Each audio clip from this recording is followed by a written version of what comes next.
Hi, Michelle. Hi, Philip. Philip, how you doing? Philip, I had a lot of fun yesterday. Thank you for your time. It was a blast. Hey. That was so much fun. Yeah.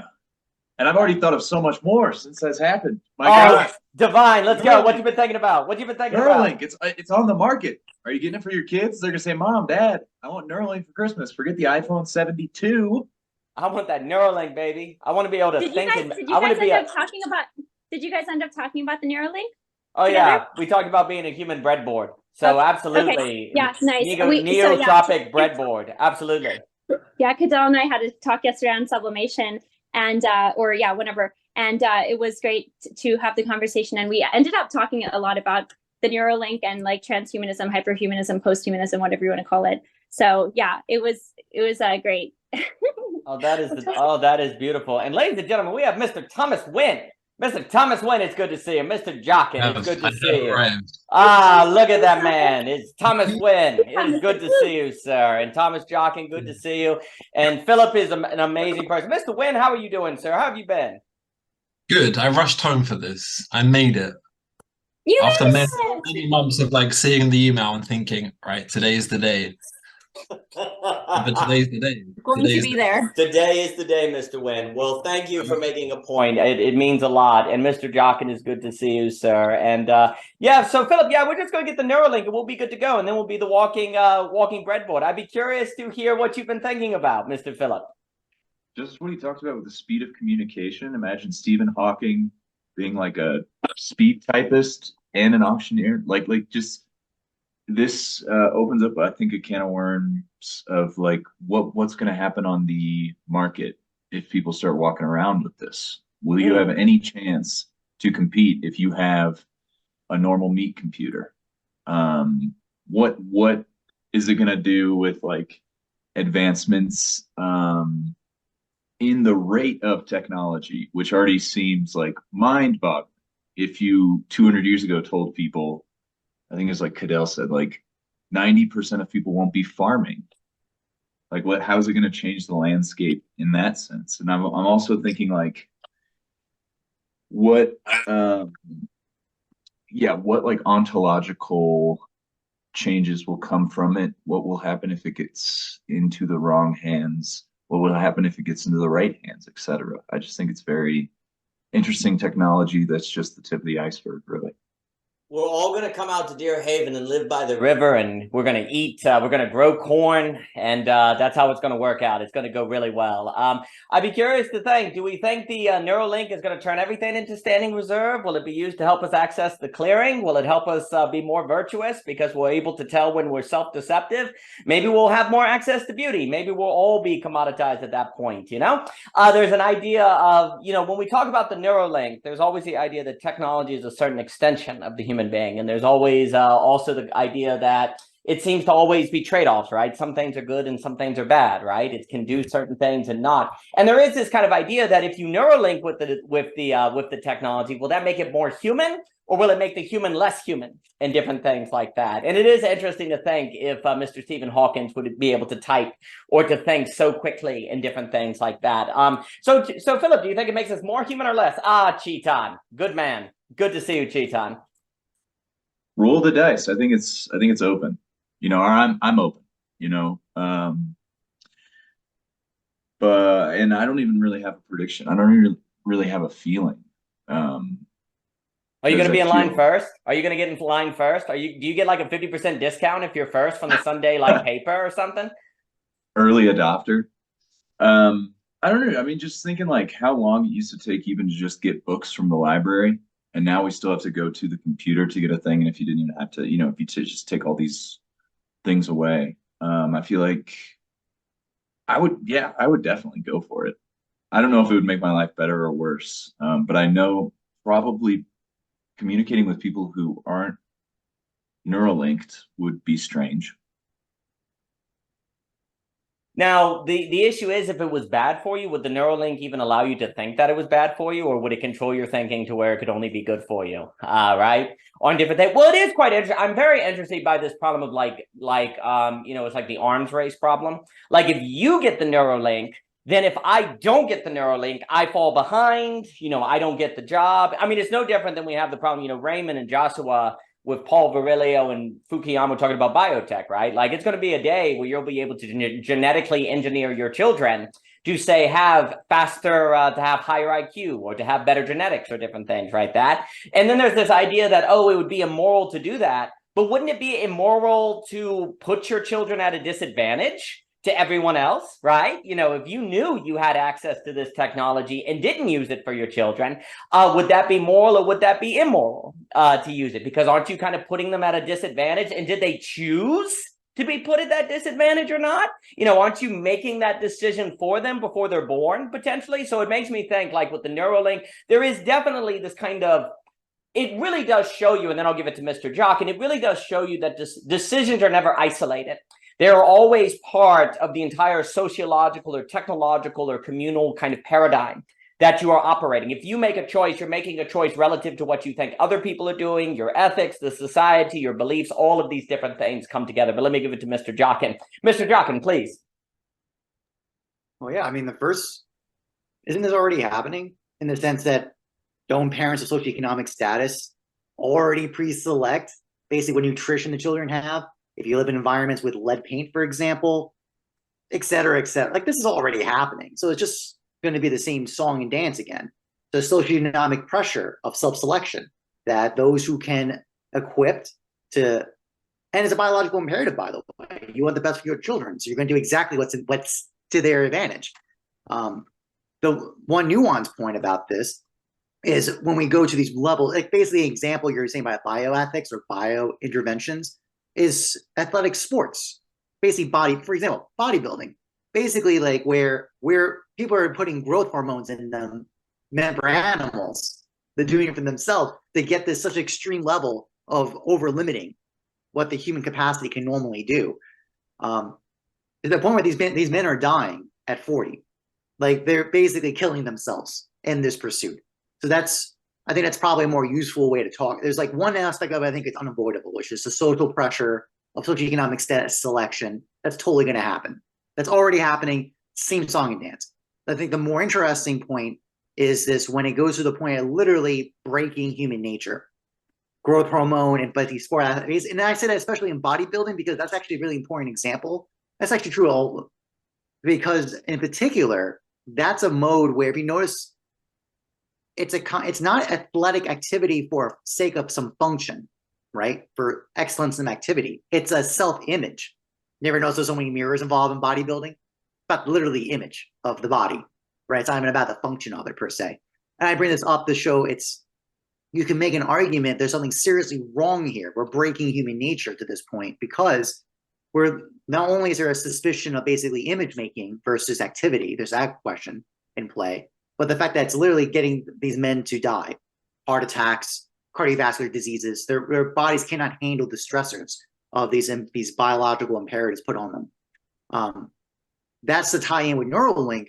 I had a note in it, 2 notes. One is that's angelic thought. The angels talk like this. They don't communicate with language. They use pure concept communication.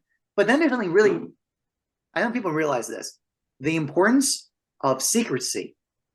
You have a sense of control over your own reality by what you choose to disclose to people. Neuralink, especially if it's really transparent like that, where literally all your thoughts are transparently going to someone else. I don't think that's probably how it works, but I'm imagining if it's pure angelic thought, like that mode where angels can't lie. That's kind of the point. Like as an abstract concept, you think of angels as this intellectual object to consider, let alone its actual reality or not. Angels can't lie. They just exist, and they have pure intellectual concepts that just pull through each other. That's probably going to have the same effect intellectually, soul-wise, and mentally with human beings, like bodybuilders and growth hormone. That kind of radical disclosure is something, it's going to break us because we don't realize how much we rely on control with secrecy and disclosure choices of what we choose to disclose at what times and to whom. Also, just let alone even also add another note. I'm very suspicious on that speed of communication because that's making a presumption it's just pure data information exchange. It's not about trust. Trust is actually at the mechanism of communication speed. I only say that because there's been cases of if people are really in sync, you can speak complete gibberish nonsense, but the members know what's being said. There's a Plato talks about this in Cratylus. There's a kind of intention that even if there's complete dissimilarity or unlikeness in communication, there's something, the intelligibleness of the intention is made because there's trust that's built up. And so there's expressions in project management and other discourses about human nature, relationships. You got to go slow to go fast with human beings. Objects, you can go fast, right? You can treat mechanistically. But human beings, you can't do that. You have to build trust. And through building trust, you can get that speed of communication, of synchronicity, creativity, and all that fun stuff. So you kind of put this all as a package. Yes, people will pre-select for the best imperatives for their children, already happening. This is just a continuation of that. But the area of interest is when we're going to go to the point we're going to break human nature. We're already seeing in biological imperatives, and probably Neuralink is as intellectual thought. It's probably going to break us intellectually because it's violating too much of what human nature's about. This need for privacy and need of trust development. I think those are probably the two aspects that I think about. Delightful. I'll give it to Mr. Winn and Michelle. And Clayton, good to see you. I enjoyed our conversation last night. And just what he was saying about slowing down is perfect, because there is this idea that conversation is not merely the communication of data, but the kind of building of a wave to ride that slowly formulates so you can catch yourself in something. So basically, the idea of speed being good has to assume that the main point of conversation is the transfer of data. And that might be assumption that is not necessarily the case, because what if there's a part of conversation that is the building of intimacy or the building of something that is not known ahead of time, like is talked about in Dialogos. And Javier Rivera, good to see you. Mr. Jacob Kashir, good to see you as well, sir. I enjoyed our conversation the other day. As you were talking, I was also thinking about how, like, if you're a truck driver, you're basically kind of forced to eat fast food, or a lot of people in like manual labor. I just remember at work, like, it just became unrealistic to not go to like Arby's or McDonald's, and that's kind of killing you, right? So there's always these kind of structural issues pressuring you into things that aren't necessarily good for you in different ways. Like you were thinking about bodybuilder, I was thinking about that. And I'm also now thinking about, if there's no possibility of secrecy, does that mean everything is then attentionalism? You know, there's this concern about the attentionalist economy where everything is like content, everything is captured. It's almost like you need secrecy to make sure that not everything is susceptible to the forces of commoditization, attentionalism, content, you know, when these kind of current, to use from Mr. Mousick's book, Secrecy and the Public Faith. It's a really lovely book. It's kind of like everything we make public can then be used as currency, and you know, public currency, or to create status. And so there's something to be said that we need secrecy in order to avoid attentionalistic pressures. And now I'm wondering if there's also something to be said about secrecy being necessary for intimacy. Like there's something about the capacity of humans to hold back, to choose who they show to, that makes possible intimacy. So then would Neuralink remove intimacy? And generally everyone, you know, we've been talking about kind of the game theory dynamics of biotech, Neuralink. Philip was talking about Neuralink and if we're going to get a coupon in the Sunday newspaper. But let me give it to Mr. Thomas Winn, Michelle, and then Javier Rivera. Mr. Thomas Winn, it is good to see you, sir. I hope you've been doing well. Well enough, my friend. Yeah, that's really interesting, Thomas. Like, I like the content analysis of what you said, and because my point was more just kind of like a quick introduction of how this would appear to some thinkers dialectically. Like, I'm not always a fan of dialectics. I like difference. But I think Zizek makes a really interesting point in the book Reading Hegel, but also in his book on Neuralink, where he talks about this explicitly. And he talks about the return to itself of spirit, meaning the way in which we think and are subject to thinking in particular ways, i.e. through the material cause of Neuralink. I think like, this is the Heideggerian question. What happens to our experience of our own way, like our own experience of ourselves as a being there? Like, what is it that we're thrown into in that horizon, like that disclosure of being? And I think there's a point in his work where he says that actually through modern technology and its emptying out of all content, and that goes to what you said about the angels, you know, like directly speaking with each other, like it's emptied in that sense. Like it's the emptying out of what was meant to be angel one and angel two, you know, like A and A. It's the emptying out of what we today think is the subject and then the object. And I think both Heidegger in his way, which is my work, and Zizek in his own way, see that this loss of like an absolute, like the absolute human nature, or the absolute way of experiencing ourselves, this loss for both Heidegger and Zizek is necessary in order for spirit to return to itself, because then he calls it like the loss of the loss.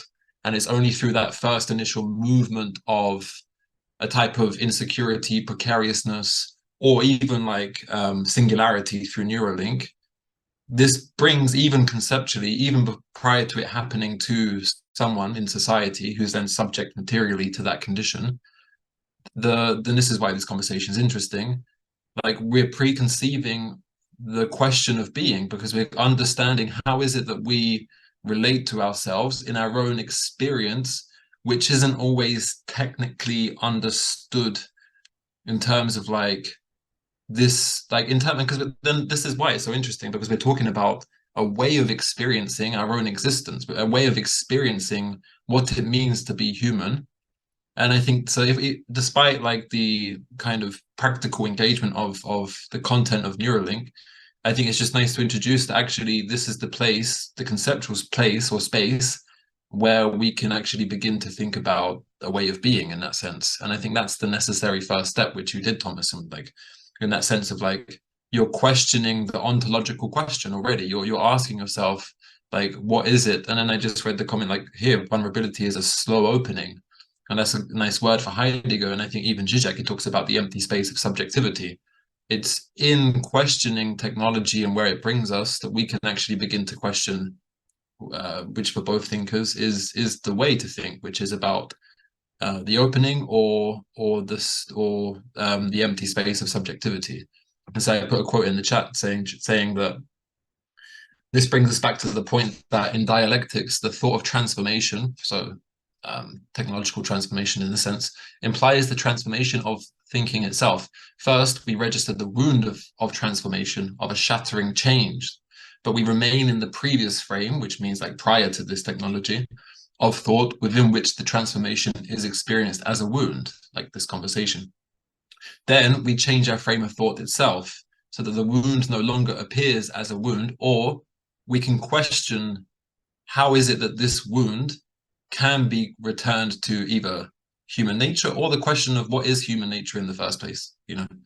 And I think that's the interesting question. I just wanted to bring in, like, to frame this a little bit in my own way of thinking in that sense.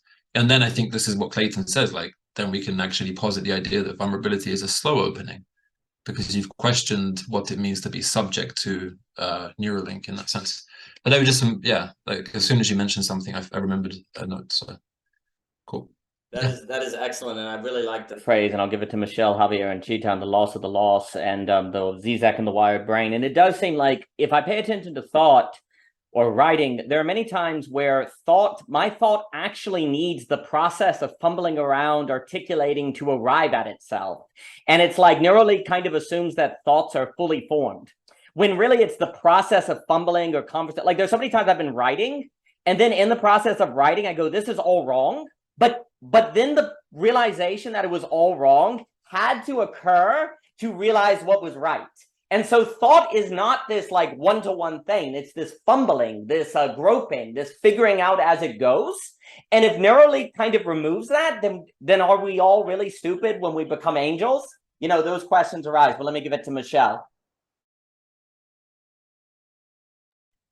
Hey guys, great to see you all. And yeah, great conversation. And actually, yeah, Cadell and I recently had a conversation on sublimation, and Neuralink came up from Elon Musk's, you know, all of his projects and such things. Anyways, the point of the matter is that I think that, you know, there is something about, Cadell brought up the minimal gap that we have with technology. And we can already feel that sort of the potential oppression that it causes, right? Where there's sort of this sense of like feeling consumed with the question of like, am I scrolling too much? Like, oh, I'm getting distracted, all of these things, you know, and we have to enforce like limitations on technology, which they won't inherently have themselves. So like the technology is not going to tell you to put it down, you know? So we have to make that like conscious decision and you know, actual action and practice, discipline, et cetera, to not use it all the time. Now, if Neuralink now it's hard because we're kind of talking about Neuralink, not exactly knowing what it would do or what it does. And so we can kind of project our fears and our phantasms and our expectations on it, when in reality, maybe it doesn't do a whole lot, like in the sense that maybe it doesn't change a whole lot for somebody. But yes, theoretically, like there obviously have projects to do a lot with such a device, such as a Neuralink. So it's not far-fetched to consider those things. But that helps me always temper my gut reaction of like, I don't want that in my brain. So, but the point of the matter is that I think there's this what the risk of it is that it closes that minimal gap so much. Like if we already have, now maybe you'd have the Neuralink and you would no longer be thinking about the fact that like, oh, I really got to put this phone down because I should be, doing the dishes or writing my paper.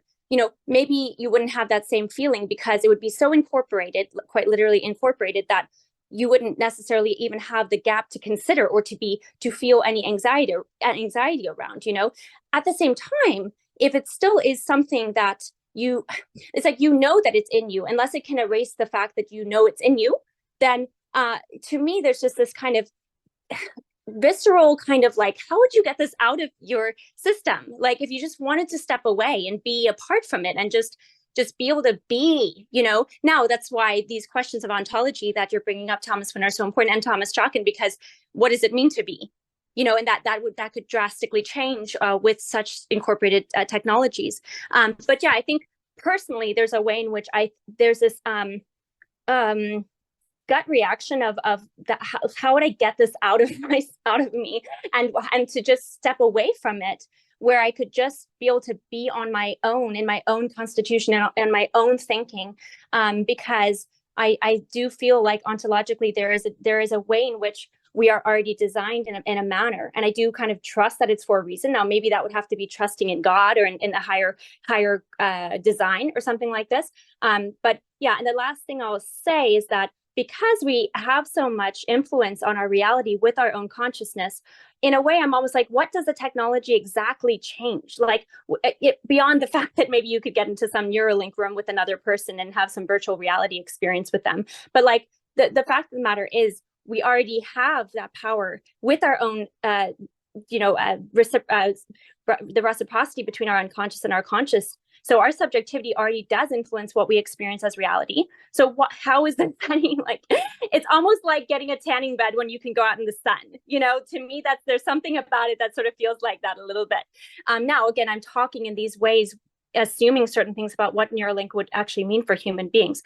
But yeah, and then sorry, one last thing, final thing. I'm always a bit skeptical about any type of biological intervention because of the track record of biological interventions in the past. I'm not saying that they're always wrong, but time does tell. And so, but if you don't give it any time to tell, you are willingly kind of saying, I'll experiment. And maybe you want to be an experiment. Maybe you want to experiment with that, but you should be fully aware of the fact that, there could be pros and cons. So anyways, that's all I wanted to say. Thank you all so much.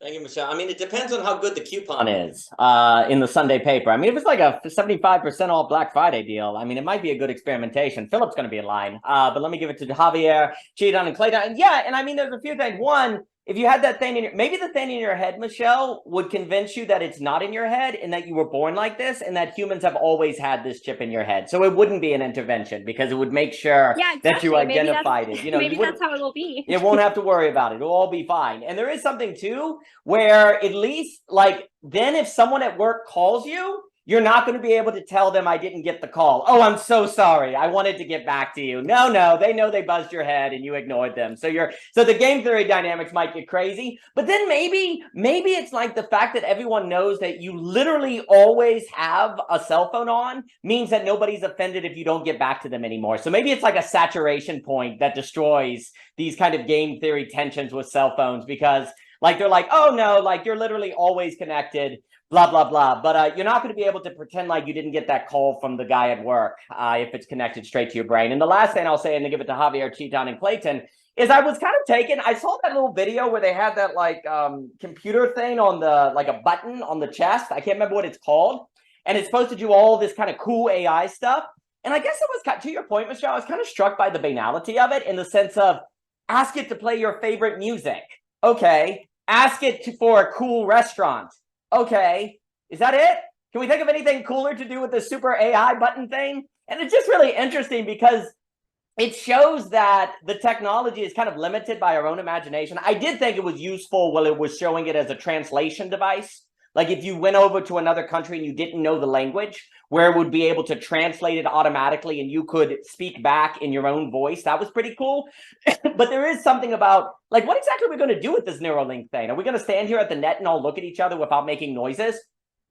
Just transferring the, we'll just record us transferring the stuff across from one another. That'd be pretty neat. But that's an interesting question. Let me give it to Javier, Chetan, and then Clayton, and then Mr. Jock. And Javier Rivera, good to see you today, sir. Yeah, can you guys hear me? Yes, sir. Okay, cool, perfect. So so I got a response to Jockin in the sense that there is a secret in Neuralink. There is a secret. It's a very Derridian secret, which is the fact that there is no secret. The real question is, are we ready for the secret of no secret? Also, the brutality of language, which is sort of missing here, but I think we're all getting at it. I think in reference to Hegel's dialectic, if we take the Neuralink seriously, it's sort of cutting the dialectic to a one-sided understanding. You never get an option to either experience or engage with going from for itself and then in itself, right? If the Neuralink will not let you have a chance to go from for itself and in itself. It's just going to always be in itself. The question is, what does that do to us if it's always in itself? Which is very something similar to what Michelle was saying, right? I don't get a chance to really think about what's happening. So yeah, I think there's a lot there because one, we have to, there's a preliminary problem, which is what Thomas got at, which is, first of all, this attraction to Neuralink, we have to actually ask that, what holds the desire for Neuralink? That is a real good question to ask. Why do we want this? Why is this a desire? And then the other thing that's concerning that Thomas Winn got at, which is we already, in some sense, think of ourselves as machines, but we call that human nature in some sense. Everybody, like, that's the whole thing that we have to work to kind of undo. But I like Thomas Winn's position here in the sense of we cannot assume we know what human nature is. So we have to begin with another question of, like, what is human nature in relation to Neuralink?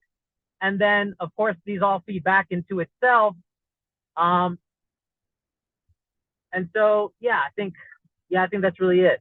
Yeah, this questioning of going back to what is human nature, language, brutality of language. Are we ready for the brutality of the no secret, which is secret, which would go back to this vulnerable, slow opening. And then the cutting off from in itself and for itself, if we want to go with a kind of Hegelian framework. I don't really know how accurate that is, but I do find it interesting that it might actually cut a dialectic from happening. So yeah, I'll end it there.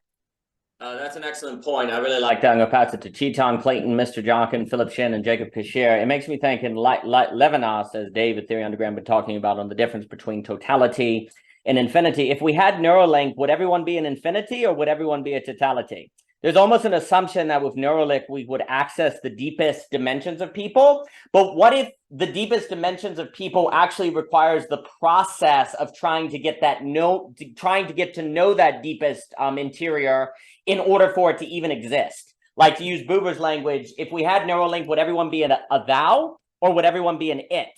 Because the thou actually requires the process, the dialectic, the movement in order to be there. And maybe something like that applies to beauty, truth, and goodness as well. Like, if you don't have the process, they, in a sense, they exist, but they can't exist for you. It's kind of like Kafka says. It's like, oh, yes, there's absolutely salvation, just not for us. Oh, okay. Is that what we're looking at? But let me give it to Chetan. Mr. Chetan, it's good to see you, sir. Same here. I was just about to sleep. I said I'll sit here for an hour and then go and sleep. Yeah. Actually, it's a great conversation we are having, and I actually haven't looked at the Neuralink question too much in terms of technology, but just sort of broader in that sense, context to this discussion.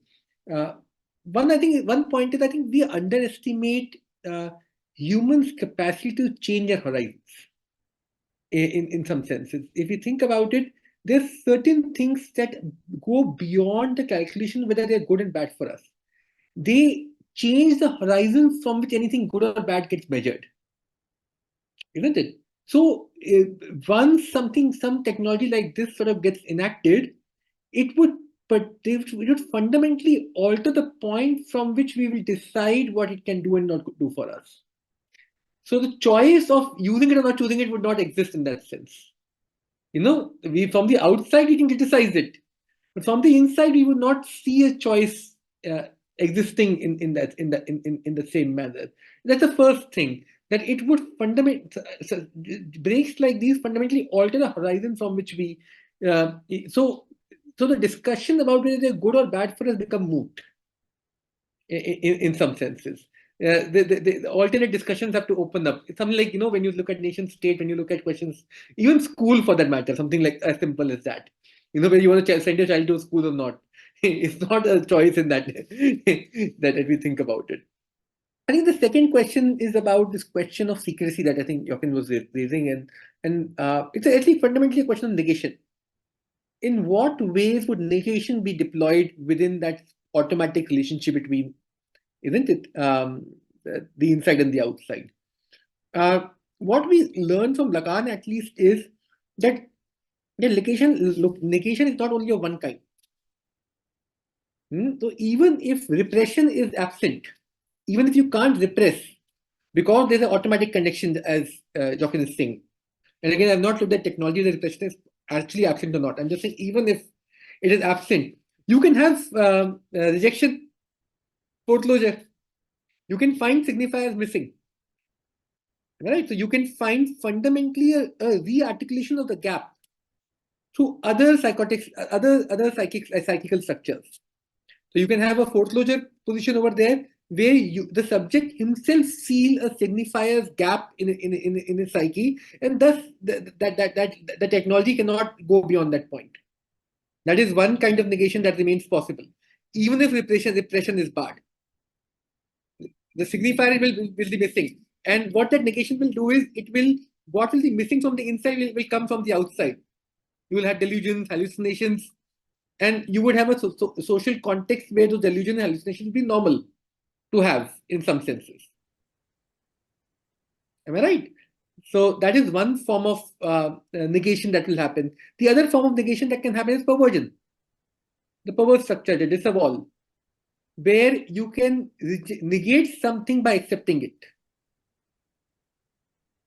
And that would have its own symptoms. That would have a different orientation towards sublimation that would happen in perversion. You would need some much more direct satisfaction than you would, and those kind of questions will start emerging. The question then probably would become that how do we inhabit these different structures?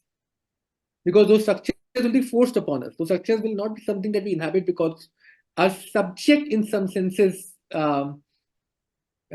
emerge from certain psychical defense, which negation is. But this psychical defense would be forced upon us through technology. One doesn't know. It's an open area. What would happen there? And I think the last point would be that given that that technology fundamentally can alter our horizons, and not only alter the horizon in which these questions are being sort of dealt with, it can alter very nature of our psychical defense systems in some senses, which we would then need to inhabit. The question is not so much so whether we can do this or not. Of course, we will do this when the time comes. To be honest, we wouldn't have a choice. The question I think would remain is to what degree, and I think Thomas was raising the question of human nature. To what degree we will be able to re-internalize what we're exteriorizing, because the externalization process will become much faster. The speed would be much higher. We won't be able to interiorize anything beyond that. At what point human nature itself would fundamentally break from its own past? At what point our capacities for history even would not be able to sort of negotiate and engage with that break? I don't know.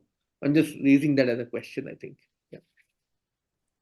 Beautiful, Chetan. And Sam Willem, it is good to see you. I hope you're doing well. I will pass it to Clayton, Thomas, Jock, and Philip, and Jacob, and then Thomas Winn. And I'm very taken by this point. I think it's exactly right. Like, not all choices are the same. Like, the choice to get Neuralink changes the horizon of all choices. You could talk about like capital. You could talk about different. It's not like McDonald's or Burger King. It is a very like mode, and it's interesting because Neuralink. So Sam, we're talking about like Neuralink and getting Neuralink, and if it's going to make us all angels or crazy, or do you need the process of not knowing what somebody is thinking to actually arrive at thoughts? Is there something in the process? And it's interesting to think like Neuralink, because it would be with you in every single activity that you did, is not the same as going to like Burger King versus McDonald's, which is episodic. It's like contained to that episode in time. And so it becomes, and then it's like something that once you choose, it's not really something that you choose. It becomes the very kind of horizon according to which you make choices and things like that. And so I like that point, but let me give it to Clayton. Mr. Clayton, it is good to see you, sir. I enjoyed speaking with you last night. It was a delight. Thank you, Daniel. It's great to be here when I was struggling to wake up 30 minutes ago. But yes, I made it. Yeah, Neuralink, wow. It's like when I jumped on the call, it's like, wow, what are we discussing? There's a lot here. There's a lot that has been said about Neuralink. However, the thing that I feel maybe we need to consider a bit more is that, and I actually saw Elon Musk post an update about that they did a human trial or something like that already. So they're doing some work, but let's not forget, this is a technological product. So it has to feed into the landscape that technological products play. So we need to think about things like how do you manage permissions? And we spoke about privacy before, but now we need to think about permissions, because within our landscape of using technology, there is a whole big deal about permissions, right? Like how with Neuralink, how do you give permissions to who accesses your whatever, your mind, your thoughts, or whatever it is transmitting, right? We have to think about bandwidth limits, like because there's going to be a tier within the product landscape, right? Like there's going to be the cheap Neuralink that everybody accesses. Then there's going to be the premium version. Then there's going to be the very expensive one that's, for those who can afford even to pay higher. So you have these problems. There are things like data storage. There are things like we have to mine your minds to predict what to sell to you. So there's the data mining problem. So it's a product. That's my point about that. Like it is a product. It's going to behave like a product. So all these dreams we have about all the good it can do may come true. However, only within the context of a technological product. So let's not forget about that. So that aside, if we come back to the point of how beautiful Neuralink as a concept would become, I think it's sort of like it's not so different to what we're seeing with the advance of psychedelics and how they affecting our brain chemistry. You find that they are sort of like extending what already our brains currently do and just trying to enhance it. So it's going to do already what we are capable of. It's not going to completely or be radical from that, because then it would not be we can't relate to it. It would be too strange for us. So it has to still come back to a space where it's relatable to us. Now, which then brings me to I think what we're touching on yesterday with Daniel about language and the art of articulation. It's like articulation is an art, and we build it together as we articulate, kind of like what we're doing right now. We're playing with whatever is coming to mind from the thing that's been put in the middle, which is one of them is Neuralink, and And all these thoughts are emerging for us. Now, let's not be mistaken. We already have like a very strong capacity for augmenting the other. It's like, we already do this. We're really good at this. And the bandwidth we're doing at this is way higher than even technology can manage, because technology is a limiting, it only works through limitation. But we already have a much higher limit that technology cannot arise to. I mean, think about even video technology, right? Like video technology, it has greatly improved. Like it's miles and miles ahead, but it still does not beat what we experience when we look with our eyes. And we can still tell the difference between actually seeing something in real life and looking at it through a screen. It's like even the experience of meeting someone in real life is greatly different. So while all these technological advancements are welcome and appreciative, I still think it's still a tech product and we should limit our expectations from it because it's going to come with all the technological product problems. Thanks. So now I have this idea that you have to pay $19.99 to remember your childhood.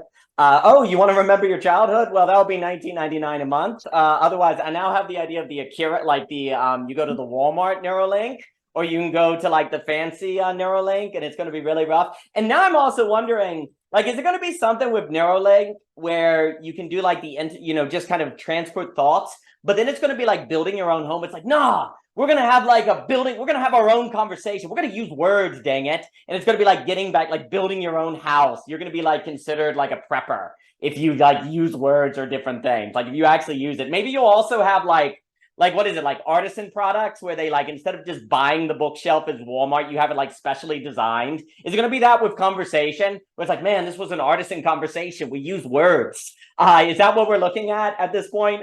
So like it's a craftsman or different thing. You'll pay, and maybe you'll pay major money to have a conversation with someone instead of just Neuralink. Our whole market is opening up, guys. I think we're on the cutting edge. We're the first movers. We're going to offer artisan communication through language and words. It's going to be outstanding. Clayton, I love what you said. Let me give it to Mr. Jockin. Mr. Jockin, please. I got so many comments. Daniel, I'm glad you had a nice laugh with my comment, my chat comment. Now, by the way, I am getting stronger and stronger in anti-Neuralink because you know why? I put in the comment before. We already have a mode of secrecy being removed, and what that does, read receipts in our messages. Come on, guys. I'm not the only person that knows. Like, it becomes a self-referential meta-narrative game of, oh no, you actually saw the receipt and you chose not to reply. Then it stacks. That's a read receipt over a text message. Can you imagine when on this hypothetical, again, we're all sitting here, so we're all making hypotheticals about what Neuralink's going to do to us. If two people with Neuralink try to communicate with each other, I actually have no idea. But under presumption of like an angelic, pure mode of communication, as other members have said here, like Chetan said, it's very dubious. We need difference. Like even if the mode of if under even a hypothetical of like there is no secrecy, first of all, one more pointing out like I'm super suspicious. That's going to be a disaster. It's basically iatrogenic based, meaning like there's going to be some obvious. Oh, the speed of communication is so much more efficient. This is a classic example of iatrogenics because it's like a short term, like a very small known positive with this monstrous unknown disaster harm that comes later. This is why when Michelle brought up like generally suspicion of biological imperatives, yeah, that's why I wrote iatrogenics, because like medicine that helps women with morning sickness from pregnancy, whoops, it causes birth defects. You only find out about generation basically like a decade later, et cetera, et cetera. So I just think this is just nuclear. This is like the same category. It's thinking through this. Is this a Luddite point of view? Maybe. But also this idea of like, I think we really do need difference. We actually need error in our communications with each other. We got to do it. That's on the basic point that I don't know about anybody else, but a lot of times my own thought sucks in its own head. I need to externalize it with another. Like another can be a written piece. That's still an artifact that's external to me that I then self-referential. We've talked about this before about writing. Like anyone here who's writing at a high level, you cannot do this in your head. It's impossible. You have to externalize it. And usually we do it through writing. That creates an external object, an artifice that then we interact with later. That's literally a second object.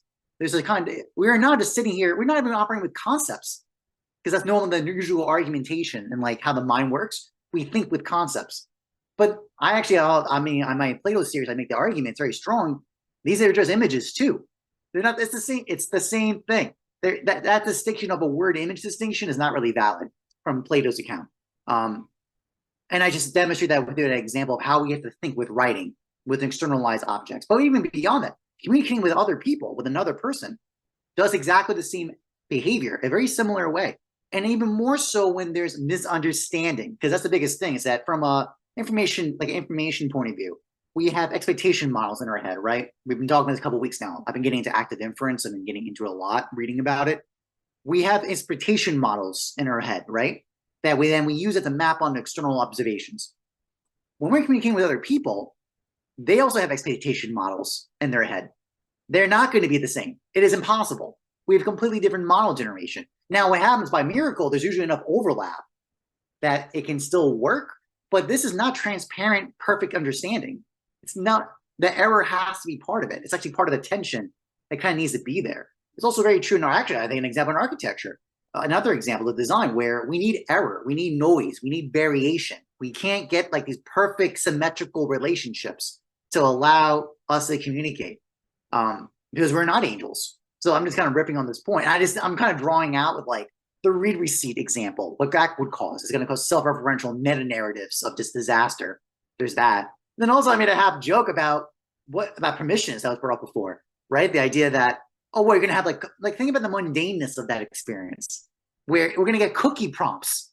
Every time we interface with someone, we get a freaking cookie prompt of like, oh, wait, I have to mentally click off. Yes, I consent to this cookie gathering.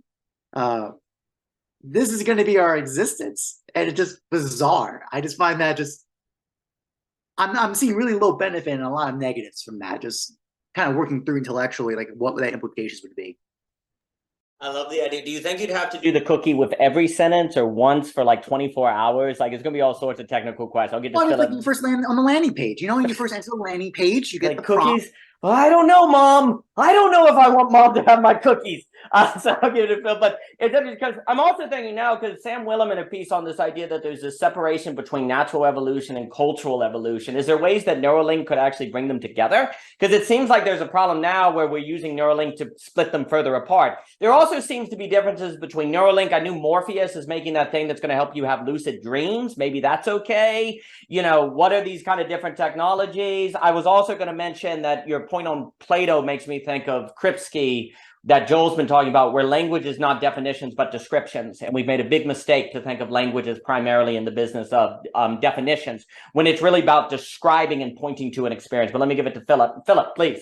I'm glad I'm not the only one who has thoughts that are not worth saying. I think sometimes with the cookies too, like it might do something interesting with identity politics. Maybe you can have like a curated thing with every single person you meet and show them something different. Because this does evoke like masks on masks on masks, you know, and the different types of ways you can kind of display traits to other people. And I'm with you, Jocket, on the way more bad things than good. And you can't talk about a landing page without bringing in Nick Land. And he, I think, would be saying that these things are working us, you know. And if, you know, Illich says something like there's certain types of technology that we should maybe never make. And you see like Burnham shows that we're sort of prey to the iron law of oligarchy. We're going to use the ones that those people make. Like, yeah, maybe you can mobilize the population to boycott Amazon for one day. But could you do that like in a whole country? You might be able to do it in a family. I don't know. But maybe the thing is that it could bring about is like some kind of, I think, Javier, like what is the desire? I think the desire on some level to me is like to know how to get back to paradise or to end it all. I don't know what else is there, you know? It's like we're trying to dodge the flaming sword in return. There was something about the tree of knowledge, the good and evil, all that stuff that like, you know, gave us this thrownness. And I think like it's actually like what you said with Kafka, possible, but only for a certain group of people. And then like everyone else kind of suffers the consequences. And they're like, man, I thought the cell phone thing would be like really, really good and like connect me to a bunch of people. And then you fall into the irony. And then there's other people that are just like, it's not at all hard for me to set any kind of limit with my cell phone because my life is so awesome. Like I just do 100 different things every single day. Why do I even need to look at my cell phone? I do awesome things. And so I wonder, you know, it gets real tricky if you start to try to regulate, right? Because one country regulates, another doesn't. They come out with the technology, and stuff gets interesting. So then it becomes this question of like self-governance. And I think some of that is happening with what we're doing here on Zoom, like starting these little communities that are like, hey, we should take these technologies and kind of, you know, Deleuze like repurpose them. So I think that'll be interesting to see how many ways the Neuralink might be used outside of the engineer's intent, and that might be an artful way of finding a new being. Well, I mean, I'm going to use it to be like Magneto and make like things move, right? Or like Akira or Ghost in the Shell. I mean, that's what I'm going for, man. I'm going to pass the Kashir Vivier, Winn, Willman, and Chetan, and I'm going to remember landing page. That's hilarious. Landing page. Ha! And now I'm thinking cookies and censorship. I mean, it's, you know, if you're blocking cookies, like, why are you afraid to tell the truth? Like, oh, what is privacy? There's like the choice. It's like, because right now when I talk to you and I leave things out, you can't necessarily accuse me of intentionally leaving things out. I can just blame finitude. But now it's going to be like almost there's more of an awareness of that you're choosing to leave things out and you're more responsible for that. And does that make you a bad person? I'm thinking about that as well. And I'm also thinking about, look, they've used things like the Neuralink or the Morpheus to help, you know, there are people addicted and they can use the technology to help them overcome a drug addiction, right? So there are good things here. It seems like they're going to use the Neuralink to like communicate with animals. That sounds amazing. It seems like you could probably hook it up with music to help elderly people, but then maybe the government will use it to spy on you and make your brain blow up like in Akira. So good times. Yes, Philip.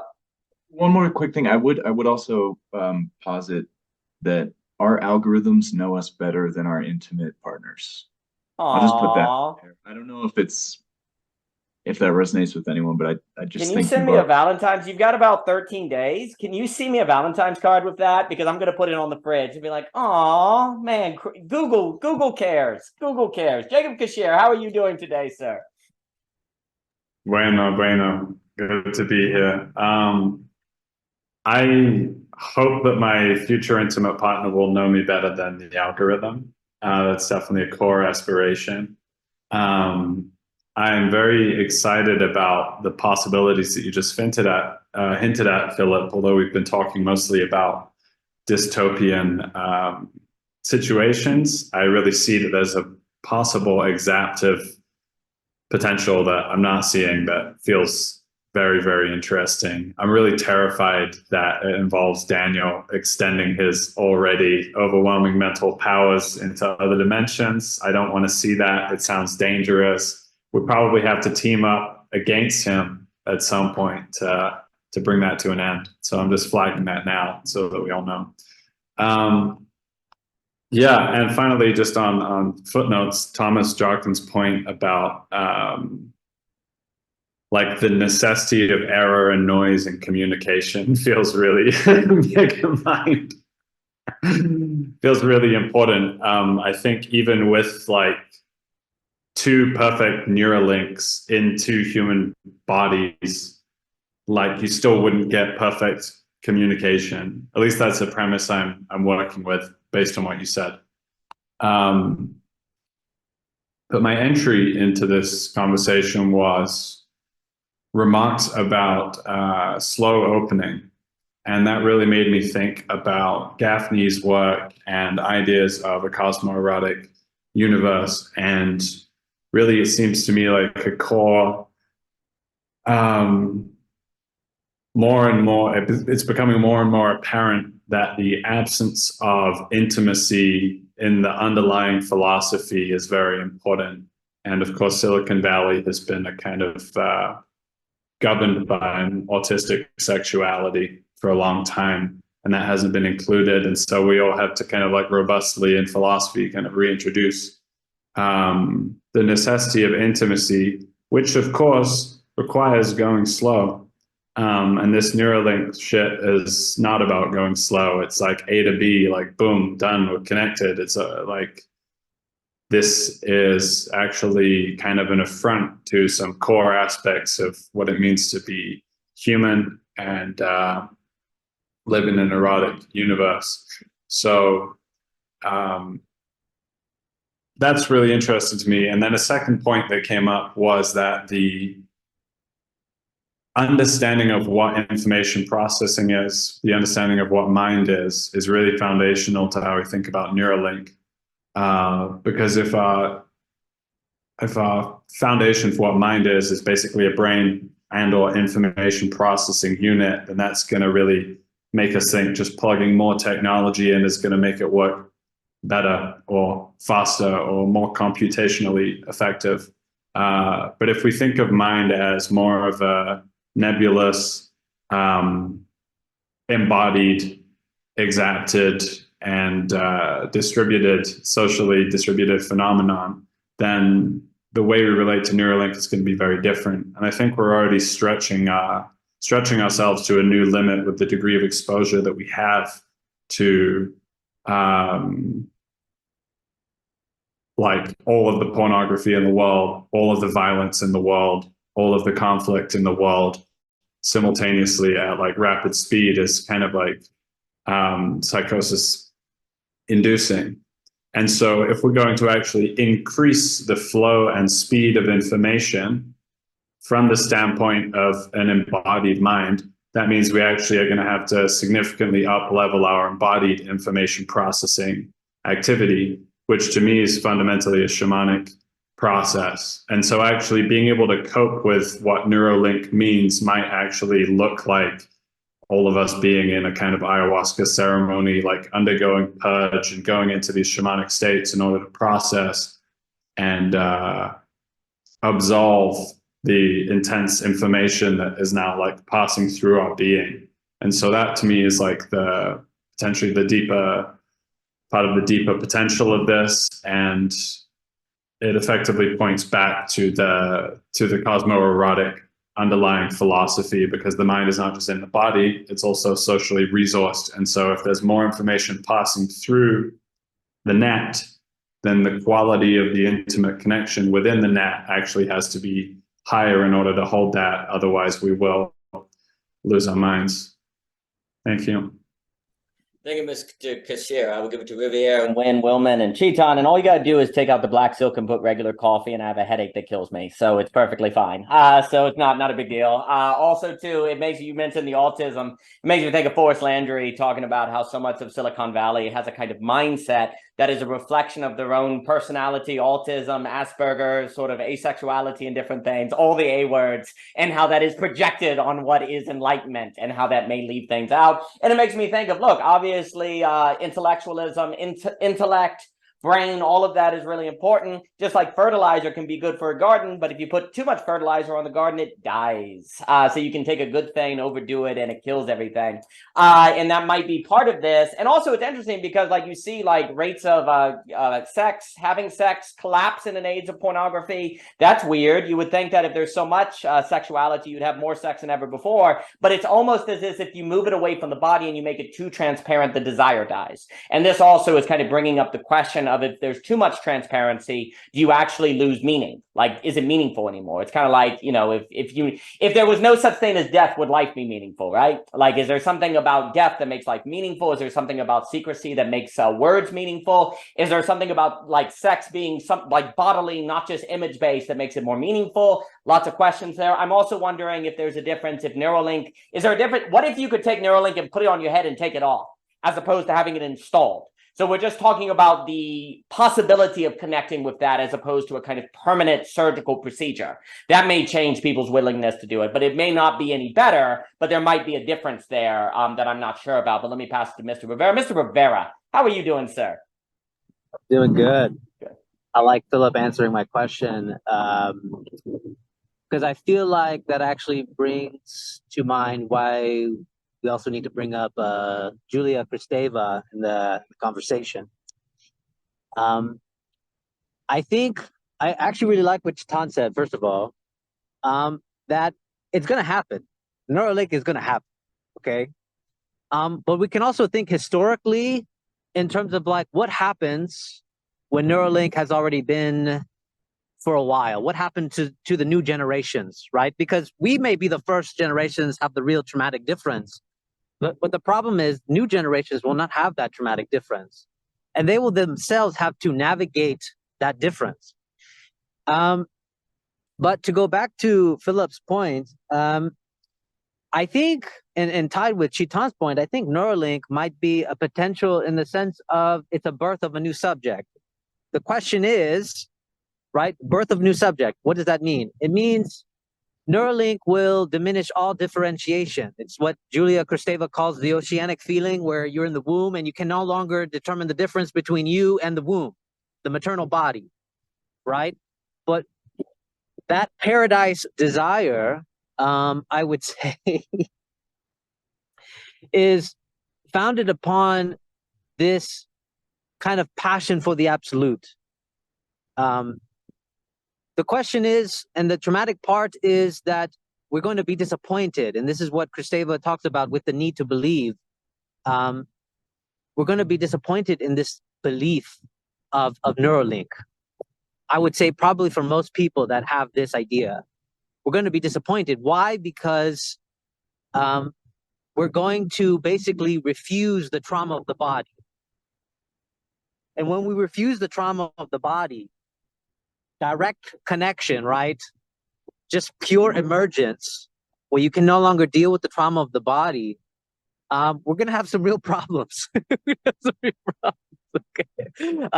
Because I think the issue with communication, or the beauty and failure of communication, is that you have to struggle to communicate. You have to struggle. You have to bridge affect and cognition. And that's through language. And so you always have to begin again. The question I'm left with is, will Neuralink, when it possibly inevitably fails in its initial dream, in its initial kind of belief in itself, will we be able to give birth to a new subject, which is something that Chetan kind of pointed out too, where we're talking about how it changes choices. I think it will give birth to a new subject. The real question is, how are we going to give birth to this new subject? Kristeva does give a hint at this with when a mother gives birth to a child, it gives the mother a chance to sublimate by giving by provoking language from the child, right? She's not interested in her response. She's interested in the response of the child. So the question will be, how can we act with this Neuralink as a kind of child to give birth to a new subject? Or maybe vice versa. I maybe have the order wrong. I don't know. But yeah, I'm gonna leave it there. I think that's a wonderful question. I'll give it to Thomas, Winn, Sam, Willem, and Chetan. And there's kind of like, there's the doing the Neuralink to think of new forms of possibility, like entire new art forms, entire new genres of what the human can do that has never before been possible, and using Neuralink to just do what humans have always already done.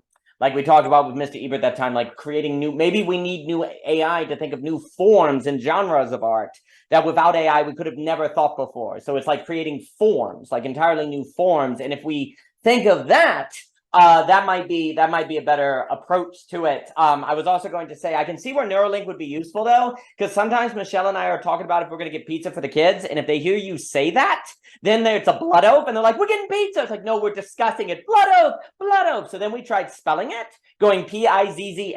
That didn't work. Haven's like, pizza.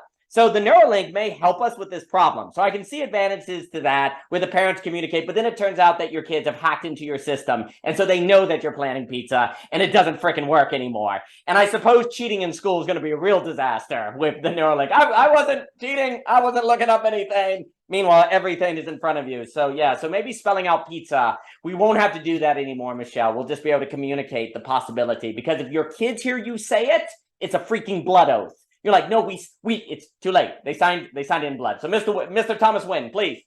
Yeah, like this conversation is great because it's making me less of a fan of Heidegger, basically. Because I think that there is a kind of like limit to, like I've realized now actually through this conversation, there's a limit to the ability of our own self-experience to kind of encounter what is, for me and for Heidegger, as friends, me and him, like truth, like, which is the fact that things are let be. Like that's it. Like that's my whole work, is to say like we can encounter the truth of being when we see that things are always already let be, inequality of releasement. But that's the question. So I want to just quote something because it gets to this problem of what I questioned in the chat. Like, so in my notes it said, in his memorial address, Heidegger claims that a new comportment to technology appears, which expresses yes and at the same time no, and is called, quote, releasement towards things, end quote. This is from the 1950s. It's like the middle period still. This releasement lets technology be and sees how it can be approached and used and lived with in such a way that technology falls into its place, like it finds its own essence, whereby it becomes, quote, wonderfully simple and relaxed, end quote. This is because, quote, we let technical devices enter our daily life, but not our brain, and at the same time leave them outside, that is, let them alone, and as things which are nothing absolute in themselves, but remain dependent upon something higher, which for this period is the horizon of the openness, the opening, being as that which he says, like, that which regions, meaning that which gathers to us a kind of angelic experience anyway. But then my question was like, but now in questioning what happens in this conversation, what happens when we can't leave technology outside as it's already inside and we can't take it out? And this is why Zizek's good. This is why contemporary philosophers are good, because they say, what happens if you are subject? So Heidegger works beyond subject-object, but what happens in the contemporary situation when you are subject to the Neuralink? Like you've installed it, or you were forced to install it, or all of the others have installed it and you can't access a bank account because everybody else is inside of this kind of way of being. And this is the question, I think, and this explains Heidegger's like political program in that sense. Like he becomes quite passive because I think he sees the danger of technology, the atomic age in the 50s, and he writes about the atomic age, but he can't think, and I think no one at that point really could imagine, and I think this came up from Philip, like how it is that we could see this moment right now where we are subject, like we are literally subject. And of course, this is the point, we are all subjects in different ways to desire, to ways of the dynamics and inconsistencies and contradictions. But Heidegger's I've always been a fan of Heidegger because he's shown that on the personal level, philosophy is that original experience of that which can then transform the outside, the interrelated communal existence, you know, like it begin. I really believe it began. I'm very political, but I think it does begin with an experience of a way of being. And philosophers I like that, like Heidegger, would say, yeah, that's where communism begins. That's where anarchism begins. That's where like a radical critique is possible, is on from Heidegger's analysis of Dasein, of, you know. But I think this is where I've reached the limit actually in this conversation. Because you see that actually technology can't be let be outside of our own experience because it's literally subjecting us away from that experience of being as that which gathers everything of itself.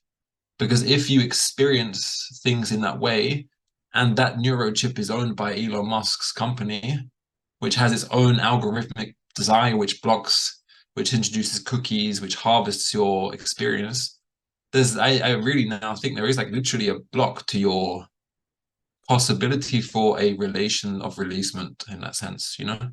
Like, how can you be released when you're literally continuously thrown into a way of being which conceals being? Like, and it's very, and that's the question. And that's why I put at the end, our communal existence not only tells us that we are not angels, it subjects us materially. Because I do think we are angels, actually. I have this little suspicion that we are okay, or we can at least experience a way of being which makes us feel okay, and that lets us be okay towards other people.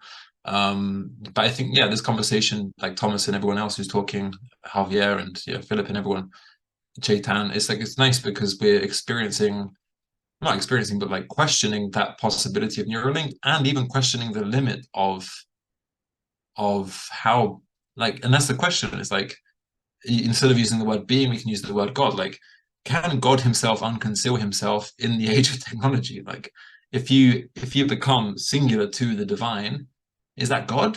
Or is that like Elon Musk with his desire to capitalize upon your mind, you know? Like, does he become God? Is God dead? Or is God Elon Musk? You know, that's my final question. I have this image now of the wheel. Dante's at the top with friggin' Beatrice, and there's why is the human effigy? How does it fit within it? It's Elon Musk in the middle of the wheel, is in the wheel, and the wings fail the lofty fantasy. So that's great. I'll pass it to Sam, Willem, and Chetan. And now I'm thinking, yeah, look, I mean, on this idea of that, what do you do when the subject is subjugated? And don't burn your PhD dissertation, Mr. Winn. Please do not. You know, let be has a place. It's actually, honestly, one of the reasons, like, for me, I had to go beyond Hume is because Hume's like philosophy has to be grounded in common life and experience and thought. But what do you do when your common life is partly connected with Walmart, Sam's, global corporations? You're getting dollars from the Federal Reserve. Like, if common life is globally connected, then you cannot simply have the Humean solution. It has to start moving beyond that. And that's where you get into the sociologists like Peter Berger and Philip Reef and all the stuff that keeps me up at night. And I think Heidegger has a similar thing. There's a letting be that Hume and the Scottish Enlightenment, all these people understand that if you don't do, there's a lot of trouble. That a lot of trouble is you can click that hyperlink and there's a few articles. But you know, there's this. Please. Can I make one just very quick point on this? And I think this is the point. So for Heidegger, in my reading, he doesn't use the word absolute, but the absolute is being's way. Like, it has Taoist connotations. Being's way is that which lets beings be released to our belonging to being, which is always about a quality of releasement. And this is my point. We don't have to achieve it. It's already like that. So it's more about the conceptual knowing of that. And I think the question is, like, and this goes to Philip's question exactly, actually, for the first time, in my opinion, this technology is that which should be, it shouldn't be allowed in that sense, you know, because it is literally that which blocks that potential experience. And I think this is where politics finds itself. And this is an ethics, it's an ethics in that sense. If you want to let beings be able to be released by realizing they are already released, certain technologies will prevent that. Algorithms can actually prevent that because we become subjects in that algorithm. And I think that's the space of politics. And even to the extent that we even work, you know, even spending all day working a specific job, which monotonizes our daily experience, in a way, like, law is there to be grounded upon an ethics of letting be in a very sophisticated way, not just like, oh yeah, let that corporation be. It's like, no, because that corporation's introducing this domination of experience. It's imposing upon us the subjection of having to experience that way, you know? And I think you can really take that all the way through into psychoanalysis, where we say that relationship's not healthy because you're being dominated by that experience, which means that you're not experiencing yourself as being released because that person's making you feel like shit, basically.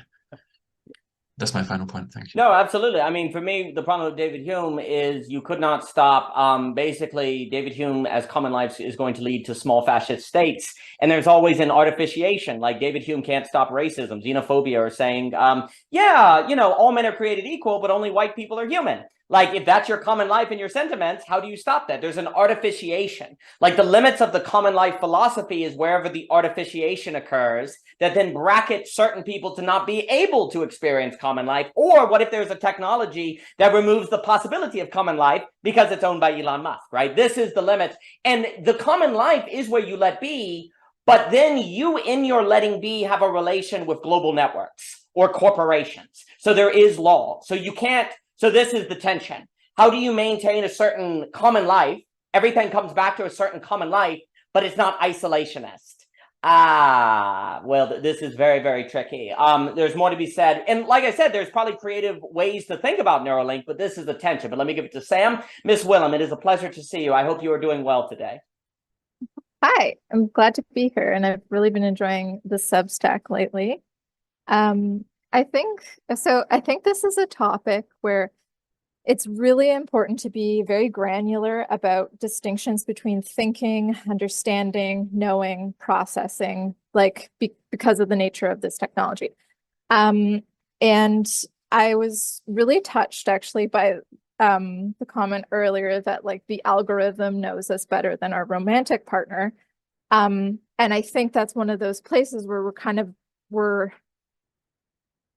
I guess I'm going to make an overall comment here, which is we're really anthropocentric. And we're anthropocentric when we say that the algorithm knows us better than our romantic partner, because we have to ask, can it know? It can process us more than our romantic partner, probably. But can it know us better? I don't personally think so. I think that by engaging in the algorithm, I can know myself more, and it creates an opportunity for me to be known more deeply.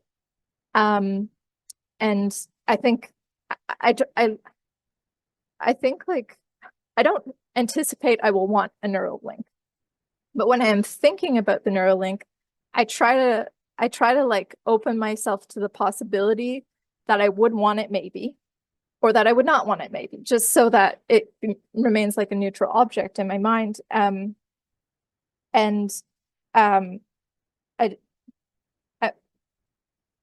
Just so that it doesn't like excite like fear, because that's not a good way to it's not conducive to thinking.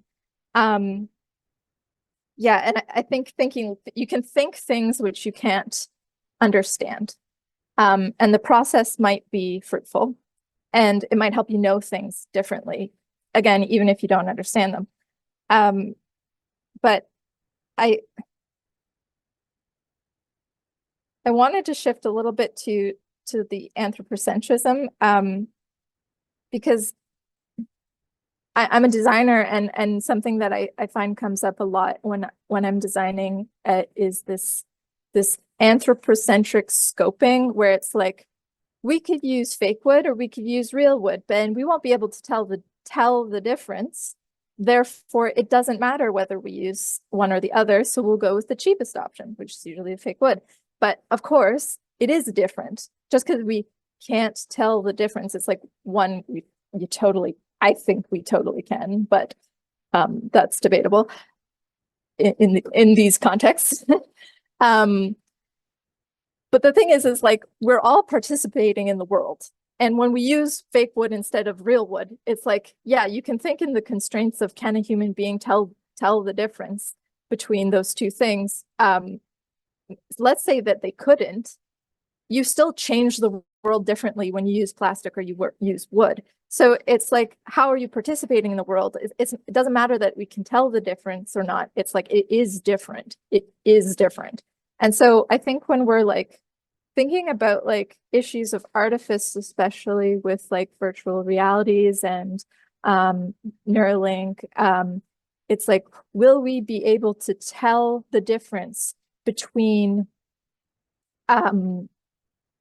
this being a real reality or this being an unreal reality of some capacity?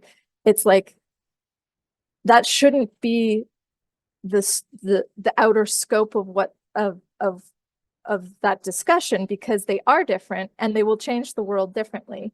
And even if we were all like Ready Player One inside of our pods and couldn't tell the difference between steak or ether, like, I don't know, ones and zeros, like, there would still be bees and there would still be cats, and they would be like scampering around outside in a very different world. It's like, what do we owe to those beings? How do we like live with them? Like, So yeah, I think we have to get outside of this, like, can we tell the difference between A and B thing? Because it's like A is A and B is B. And actually, AB is a great transition into my third point I wanted to bring up, which is metaphor. So when I'm thinking about like how would it change the landscape of thinking, I suspect that computers are really good at what Charles Taylor calls designative language use, and the affordances which designated language use have brought forth in human thinking, which he would list as like AA, really, really complex, really sophisticated AA thinking. But prior to that, he thinks that like a more primal mode of thinking for human beings is AB thinking, is metaphorical. And so I could definitely see a world in which like metaphorical thinking becomes like a scarcity. Like you can AA think at like a crazy fast rate and like really complex AA thinking, but like you'd really lose like any sense of symbolic like connection, manipulation, like yeah, and maybe that's a good thing, because I don't know, I think I find it, I don't know, like if we could AA think faster, maybe it would be just a boon, and maybe it could leave us to AB think a little more. Maybe it would like make a world in which that is more valuable, so there's more AA thinking being compensated in jobs. I don't know. Anyways, that's the whole host of things I wanted to raise. Thank you. Well, that was outstanding. I love the point that to say understand is already kind of situating anthropology, you know, there's a kind of humanization there, when it might just be really, really good memorization, regurgitation, like AA thinking. I think mimicry, you can even say, I think that's outstanding. And it is, because there's a different, like, if we're talking like Planier, Personal Knowledge, which is a book I adore, on this kind of tactile knowledge, like intellectual knowledge of the same phenomenon has a different quality than tactile knowledge of the same phenomenon. And the nature of that knowing is different. And I think that's a very good point. And there might be something like, you know, if we could use the Neuralink to just automatically know everything we're saying and the information, the quality of that information may be differently than if we do a 1 hour and 2 hour conversation by which to go about it, right? So there could be a different quality. I think it's also very important, like you're saying, to not automatically demonize Neuralink, because we don't, you know, if Hegel's like, hey man, you know, don't worry about the future, just think about, like, interpret it, you know, there's a danger there. Because in the same way, like, to me, technology is always, you have to go through case by case. Like, to me, Zoom is very different than, say, Twitter and Instagram. That doesn't mean Twitter and Instagram are bad, but here we're able to facilitate conversations with people who you probably would otherwise never meet or know, and you can do it in a sustainable, like, long-form format. Well, something like Twitter tends to go in the direction of attentionalism. Now, Twitter doesn't have to go in the direction of attentionalism. It depends on how you use it, right? So there's always this question of using it in a more imaginative, creative way, which, if you're afraid of it, the likelihood you're going to approach it creatively is a lot less. So I think there's a wisdom in that. The last thing I'll say, I think there's also, like, you're talking about this concern about, is it real or is it fake? I mean, I think it's really important to focus on the creative act, not the correspondence. Like, you know, that's what Clayton and I were talking about, like with language. If you worry too much in a conversation, if everything you're saying corresponds with reality, rather than let the conversation develop as a creative act that then later you can go check and balance and correspond, well, then you actually inhibit the conversation. So likewise, there's something about also, too, if you're worried about, is it real, is it fake? You're actually in the AA thinking. You're not enough in the AB thinking, right? AB is more focused on the creative act, and you have to have your AA relate to the AB in a manner that does not inhibit the AB. And I really like the idea that metaphoric thinking becomes a scarcity. There's a kind of value there. But like you said, it's very possible that maybe if we get really, really, really good at AA thinking, there's a kind of threshold, as a kind of equilibrium, a saturation point, as Mr. Ebert would say, that has some sort of phase transition. that maybe we get so good at AA that we don't have to do AA anymore. We can all master AB. Maybe the Neuralink takes care of all of the ones and zeros, so that we can then focus on the quality of knowing that's more relational or more creative. There's many possibilities there. So I really appreciate what you were saying. And I will pass it to Chetan, Javier, Clayton, and then Mr. Thomas Winn. Chetan, please, you're up at like 2 a.m. Chetan's like up at 2 a.m. Look at this guy. 3 a.m. 3 a.m. Oh my gosh. Clayton's up at like 6. Chetan's up at 3. You guys are champions. Yeah. A very interesting discussion actually, and taken by Sam's point about metaphor, and because and even I think Jacob's point about psychosis in that sense. That's what it's coming down to. Because what you in Lacan, this question of metaphorization is linked to psychotic. When you can't metaphorize, you into psychotic structure essentially. So you have metaphor and metonymy. Metonymy is when things are conjoined together, and metaphor is a point of substitution. That's a distinction Lacan draws, taken from whose work? Jacobson's work, Roman Jacobson's work. Saussure, Jacobson, Lacan, that line, if you think about it. So metonymy becomes where you cannot substitute, you mean conjoin, and metaphor becomes a point when you can substitute. So naming is a metaphorization in that sense. And once your metaphorization starts breaking down, what you get is absence of signifiers. The absence in the signifying chain in that sense. Because you can't name. It's at that point signifying chain sort of encounters a fundamental break within it, in some senses, where only metonymy remains possible in that sense. The challenge, I think, what we are discussing here, and it's something which I was telling Cadell a few days back in my mail with him, is that we are encountering a point where till now our social lives was heavily dependent upon neurotic structure. The Oedipal sort of context, Oedipal stages, and you had this great bond with mom, automatic satisfaction with the mother, father intervened as a law. That story basically, just take the basic Freudian story, father intervened as a law, and a fundamental gap occurred between mother and the child.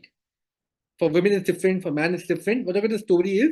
But this Oedipal structure was presupposed in a social organization. Isn't it? Once we are saying that there is no gap, we are going back to the mother in that sense. This presence of the mother in the Oedipal. And mother is a structural point I'm making, not a gender point. Mother is a structural space in Lacanian thinking. The point of complete satisfaction in that, the automatic satisfaction in that sense. The womb, as you were saying. So once we sort of think from this perspective, and we start asking a different question than simply getting scared of this transition. Let's ask a different question. Let's ask the question, forget Neuralink. I think this transition to different structures being presumed behind a social and cultural context is already happening. One can already see in Zizek's citing, Alenka Zipanchik's citing, that perversion, psychosis, and structures are coming to the fore in a social organization, whether we like it or not. And that process is already shaping up. When you can see that our politics, especially this linking of woke culture with perversion, that's sort of shaping up. Linking of, in some senses, the right-wing turn with psychosis, that's coming with, say, authoritarian governments and so on and so forth. Those contexts are emerging. The challenge, I think, is fundamentally that how do we apply these diagnostic categories? These are diagnostic categories in Lacanian psychoanalysis. The challenge that is emerging is how do we apply these diagnostic categories to social realities, because they don't get applied easily. So Leon Bennett very famously says you should not apply them. He's very vehement about it. The problem is that these parallels are becoming too apparent for us. I think that's one point. If I can take 5 minutes more, I'll not probably talk more after this. But yeah, the other thing becomes other interesting, I think, question that is emerging in our times in relationship to this is that language itself is a technology, it's a technique. It's already an implement in that sense. It's not like you have some pre-technological position possible anyway. Once the gap emerges, there is fundamentally a technological implement available over there. We need to start thinking that in what ways does this language start inhabiting in what ways language extend itself through these instrumentalities that are emerging around it, such that language can inhabit this within this in its own grammar. Else, what you will start finding is that language will fundamentally alter itself to inhabit these objects. Either the two things remains, and it's an open point. Either language has to fundamentally alter itself, either a grammar in which we speak would fundamentally realign in some senses. And this presupposition of neurotic structure will completely break down, upon which society has been sort of built for, I think, 10,000 of years. Without this Oedipal sort of break, society could not be imagined, which is why all societies imagined law, culture, prohibitions in some senses. Prohibitions would radically alter, because then prohibitions would not be functioning from the outside like they function in Oedipal completion in that sense. Then prohibitions, as Jochen was talking, would function radically differently. Once language, in some senses, breaks, of course, the position from the big other would change. We would not be able to place ourselves in the right distance from the big other. Presence of other would become very overbearing for us. At the same time, there's research telling us that psychotic structures find alternate ways of inhabiting the world. It's not like they don't find alternate ways of inhabiting the world. It's not like all gloomy and all bad. There are ways through which they cope with the world then.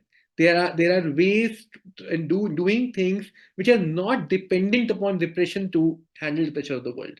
For instance, they will be stitching their own clothes. For instance, they will be creating their own fantasies. And all those will be ways of hiding things, as Jochen was saying. They will themselves not know the secret. So what will happen is they will not know their own secrets, but they would still have them through externalizing them in their actions, through externalizing them in their fantasies, through externalizing them in their own stories about their lives. Secrets would still be there. And it would be interesting to ask in what ways this kind of inhabiting the world would shape. I'm not sure what world will open up, but as I see it, some form of transitions is already happening, irrespective of a Neuralink technology being there or not. Neuralink can accelerate it. We can see it, but some form of these transitions are shaping around us, and something we need to maybe think about what's happening, rather than maybe completely close to that possibility and saying it's not going to happen. It's going to happen in some way. I think it's interesting to see. No, yeah, thanks. Well, that's an outstanding comment. Outstanding. What I'm going to go do is go hang out with the lorax and speak with the trees. Javier is going to go join the lobsters, and everyone pick your animal of choice. It will all be fine. I love what you said, and I love the point that there's no such thing as a pre-technological state. That's really well put, language as technology. And it does make me think, like, do you get, like, because it is the Deleuze, Hegel, Lacan great debate, right? And if there's no anti-Oedipus kind of structure, what does that look like? No prohibition, no repression. Is it something where then, like, you have a society where deception and lying is not immoral anymore? Because, like, I basically have to do it to keep secret, so it's, like, seen as okay. Maybe there's, like, forms of deception that become acceptable. Maybe we go on where, like, you get strategies as a subject of overloading the other person with information. Maybe fake news is the logical extension of an overly transparent society, because you have to create fake news in order to have secrecy where nothing is secret, right? Or lying or deception. So it's interesting to think that you would have maybe it's not a prohibition repression based society, but it becomes more deception, such like overwhelm, fake news society to create those. I'm just thinking aloud. I'm not sure, but Javier, tell us about the lobsters that you're going to join, because I'm going to hang out with the lorax. Yeah, I mean, at this point, I might as well just become a lobster, so I can avoid the neural network, something like that. I'll hope something eats me.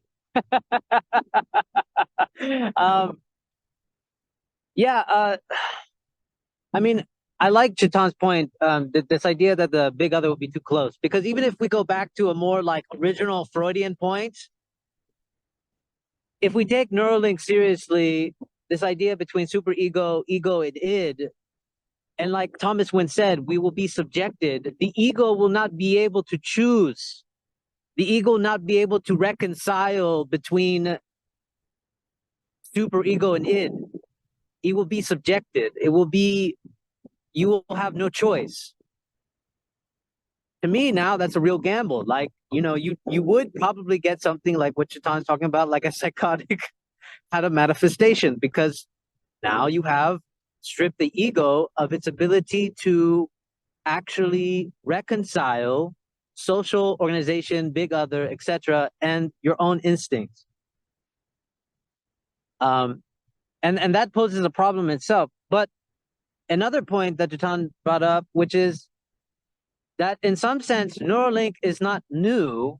There's already a thinking in itself that is already present to us now. And my concern is not so much on the thinking level, but on the level of social relations. My big beef with sociology right now is that they think social relations are like, I don't know, like immediate objects. For example, like there's like network theory where it's like, oh yeah, that cell phone on the floor is social because it's also in relation to you, and so on. Buber had a more rigorous notion of social, of dialogue and sociality than most of these sociologists have. And that's actually my biggest fear, really, which is something that we can tackle now rather than worry, talk about Neuralink and what its impossible futures that we could try to predict. My problem with the social atmosphere is precisely that it's not social. It's precisely that thinking itself has become so preoccupied with itself that it obfuscates real social relations. Thinking itself is not bad, like Buber says, but it's when we are always trying to prepare to think, thinking about what we're going to say, thinking in response. This obscures social relations, a real like creative act, like you were talking about, Daniel, creative act of language. And usually that's where my concern resides, is that, and Sam William kind of got around this a little bit, which is like, does the algorithm know me better than my partner? Yeah, this is the difference between saber and conocer in Spanish, right? Like saber is you know, right? This is a quantitative, very I-it kind of framework of like, I know your qualities, attributes, et cetera, et cetera. But conocer, to know, to recognize another person, that is a vastly different experience, which is not predicated necessarily on knowing. So the question is, the problem with Neuralink, I think, is this desire to know, which is the famous psychoanalytic framework, which is the subject does not know. The subject is the one that thinks they know, which is, already there. It's already present here right now. And this fascination with wanting to know or thinking that the subject knows. So in some sense, I hope it fails. But yeah, that's it. Speak to me more in Spanish, Javier, because that was nice. I was just kind of rolled on. Let me pass it to Mr. Clayton and Thomas Winn. And now I'm thinking, it's a good point. We're like, oh, it's social because there's a cell phone on the phone and you have a relation to it. Well, it's like maybe we're so bad at like talking to people and introducing that they're like, we just got to do Neuralink is the ultimate icebreaker. Like, you're just going to know everyone because we're so bad at introducing to one another. We're just going to like put in the Neuralink. And like when your kids are like, I don't want to talk to my neighbor. Oh, really? Bam. The parent hits the button. You're talking to Johnny now. So, maybe it's the ultimate way to force everyone to be social. But then at that point, it's so saturated that it's antisocial. So, but no, you're not going to have to do any more awkward icebreakers. It's going to be great. I'm going to pass it to Clayton. Clayton, please. Yeah, thanks. Wow, beautiful thoughts. Maybe I'll start from what Sam raised. Can the algorithm actually know? I think it can know, but it's about the way it gets to know, right? Like it's knowing a flat instance of me.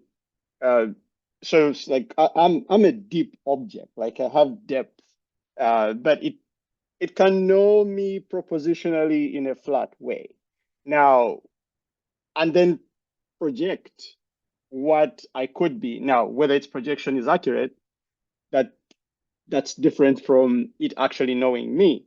So I would say that it knows a little bit, but for the purpose that it was designed to know. So if if it's a search algorithm, or maybe, you know, one that's trying to sell you something, it will know just what it needs to know so it can sell you something.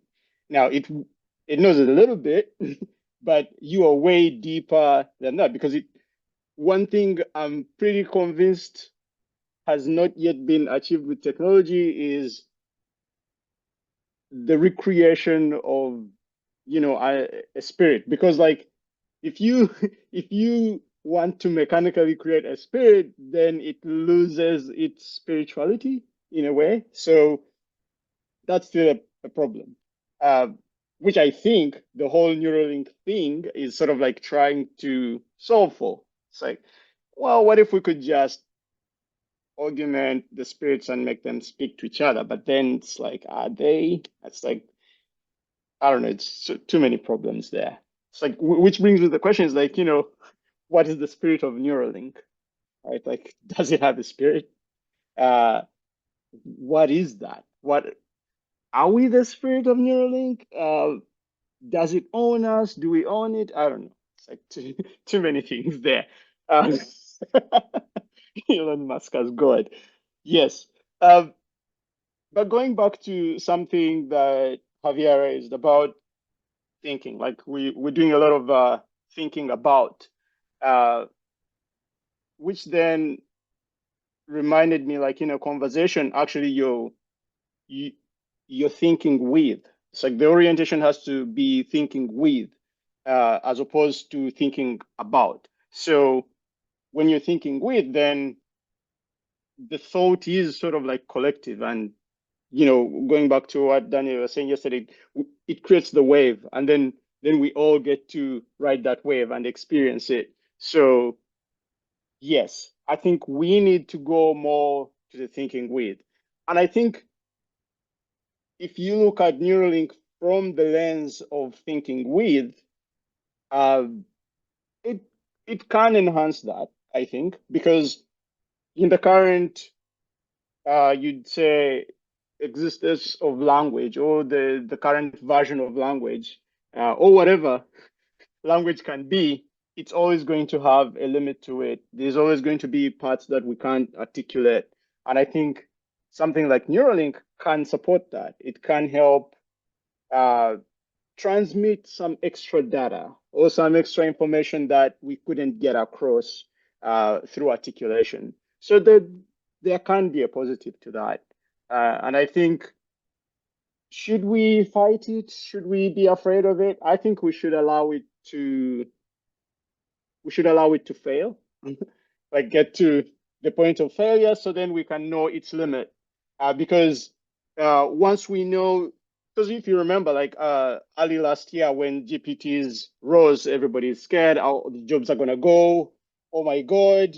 And then 1 year later, it's like, nah, they're not really a problem. I think we've figured out how to coexist with them, and we know how far their capacity is. It's still evolving, but we're no longer afraid of them as when they were still just an idea. So I think we should allow it to exist and get to its point of failure, so we can know its limits. And it will have limits. It will fail in many ways. Problems will emerge, and then we'll stop being afraid of it. And we will then start to lose the appetite for it, which will then put us to a harmony of where we can sort of like coexist and go like, yeah, look, it's another object within our existence. So just wanted to share some of those thoughts. Thanks. No, that's delightful. No, I think we should wait till it's on the discount bin in the back of the Walmart, because, you know, it failed and they're like, all you can do is use it for like GPS, Google Maps, and it actually takes you the wrong way and you end up in a random yard. It's not that cool, actually. And you can play music, but the Pandora playlist, it doesn't connect when you're out in nowhere. So yeah, it's okay. And someone's like ripped it out of their head and put it on the shelf, and it's like, oh, they could have at least Clorox wiped it. I don't know about that. And also, yeah, you can get a spirit on Amazon, 2-day shipping, 48 hours. You just got to find it. You just type in spirit. It comes in the form of a Teletubby, and you just hold it against your chest. It works great. I'm also thinking you were saying it's humans can know things they don't want to know. Can AI know things they don't want to know?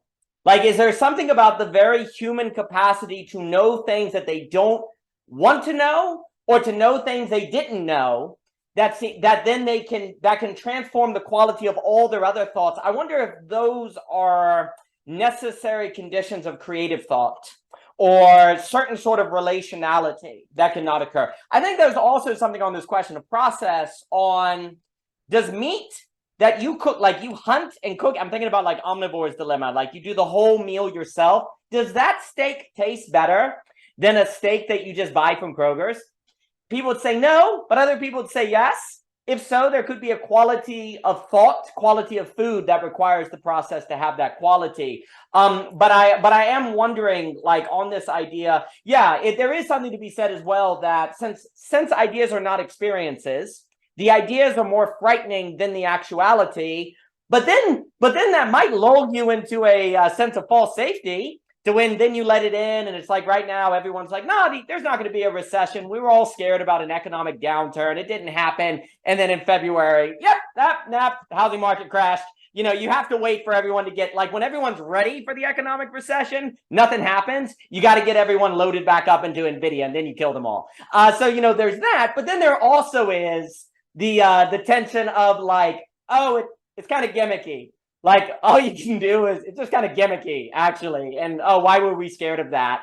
But maybe that's what BlackRock wants you to think, so that all their people will get the Neuralink and then use it to control the derivative market as they take over with Davos. So, you know, I'll leave that up. We'll find out if it's on the market, the Walmart bargain bin. But let me pass it to Thomas Winn and then Mr. Thomas Jock. And Mr. Thomas Winn.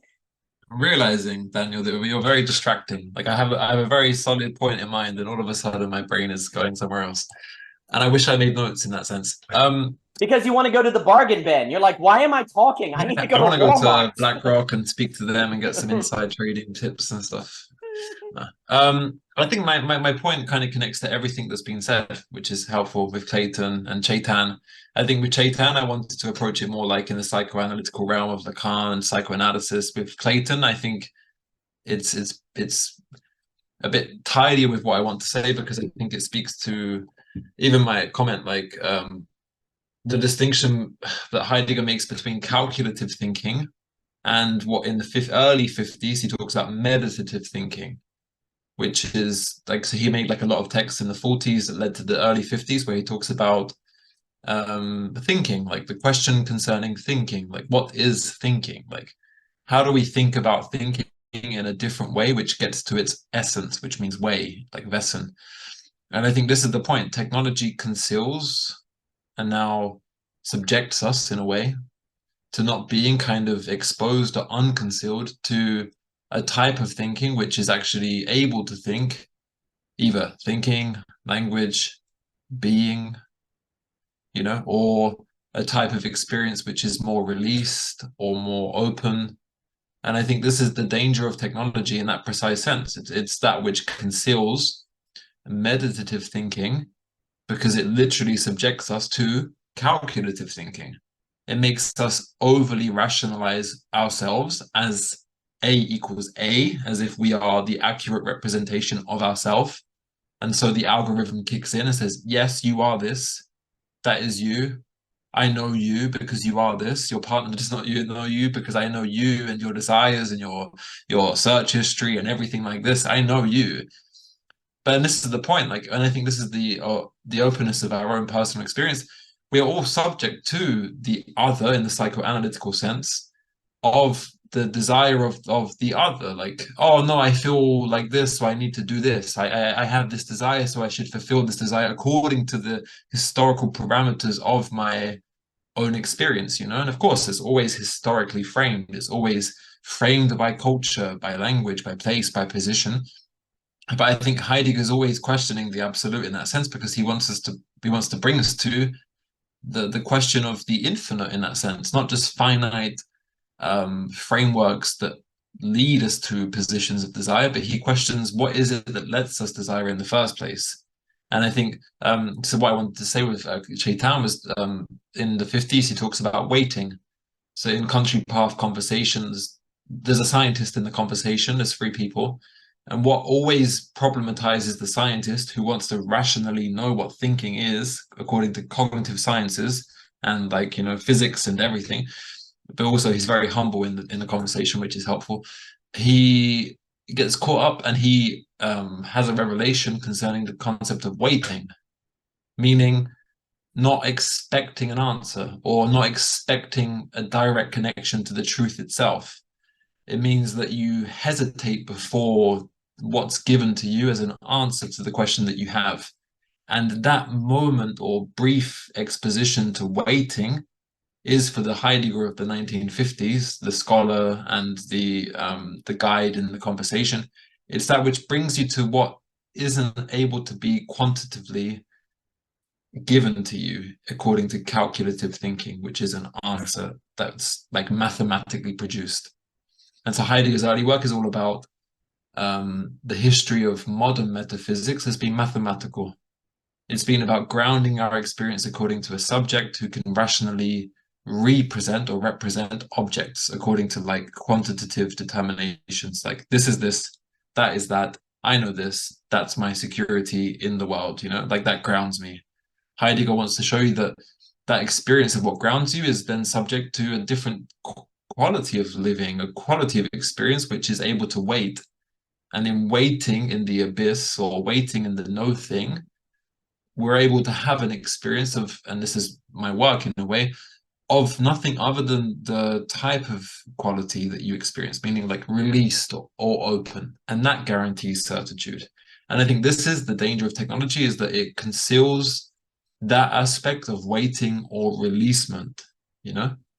It does not let you be released because it's literally quantifying consistently algorithmic desires and manipulations and positings and placings. So positing and placing is what Heidegger sees as inframing. It positions for you already a specific desire or a specific idea of what should be. And if that's Neuralink, if that's what Neuralink will do to you, that means you're constantly physiologically subject to a perspective, an algorithm. Like when you scroll through the reels, you're already positioned to experience that type of exposition. And that experience will always be, it's too given. It's not waiting, you know? It's not waiting by seeing what happens when you put the phone down. So with Neuralink, you can't put the phone down because and this is my fear, like all of you people have introduced this fear into my idea of the Neuralink, because I'm like, how can you escape that if it's given, and if it's like literally physiologically given to you in that sense? And I think that is why for the first time I'm questioning this idea of like, can Neuralink as a calculative algorithmic entity or thing which dictates, it subjects you to it, how is it that you're possibly exposed to what Heidegger in the 50s called meditative thinking, or a way of thinking which can question thinking in its essence, which means like it's open quality, it's infinite potential for gathering each and everything that comes your way, you know? Because if it subjects you to think about things in a specific way, like then you know, this is the pessimistic ending of my thing. Like how is it that we regulate this, like, you know? And I sound quite hardball here, but like how can we, because, you know, yeah, that's my two-piece. No, that's divine. All you gotta do is download the meditative thinking app, and you just put it on your Neuralink, and it will do meditative thinking instead of calculative thinking. It's great. You just download the app. They'll have an app for it. For a cost, $10 a month. Yeah, yeah. With your childhood memories for $19.99, it's gonna Daniel, be. I hope you aren't making that app. You're gonna give that. You're not gonna give that money to you. That's a good business model. No, literally, the algorithm right now just sent a straight text to like Elon Musk. They're like, guys, we have an idea. They're literally downloading the next conversation, like meditative app. We're going to do that. I'll pass it to Mr. Joggin and Chetan. And I think that distinction between calculative thinking, meditative thinking is huge. I like the thought of how to get its way. Like, thinking is more in the business of how to get thinking's way. Conversations are in the business of how to get the conversation's way. Creativity on how to get creativity's way. And there's something about thinking that has a certain meditative quality that then allows an entire situation, to use that Leibniz term, to unfold. And a lot of 20th century metaphysics have assumed the subject-object divide, the existence of object properties separate from situation, and therefore it's calculatable. And this is also the logic of capital, you know, as Nick Land will talk about, like with Marx, everything then is its exchange value. You know, you can, linen equals $20, which means it's the same value as the 48 pack of Dr. Pepper's at $20.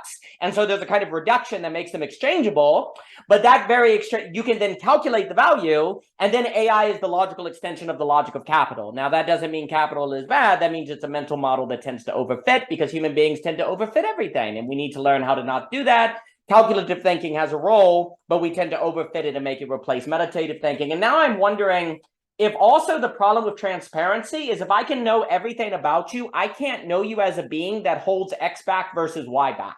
And then ask the question, why do you hold X back versus Y back? Is it fear? Maybe it's love. Maybe you had a terrible day at work, and you're actually not telling me you had a terrible day at work because that's an act of love, right? So there's these dynamics that would also vanish, by which people show how they love one another by holding some things back, like Beatrice and Dante versus other things. And also, is there something about knowing that the human being is holding some things back or showing other things that actually changes the quality and has consequences for intimacy? I'm not sure, but let me give it to Thomas Jockin and then Chetan. And then alas, I'll have to go in a little bit, but Thomas Jockin.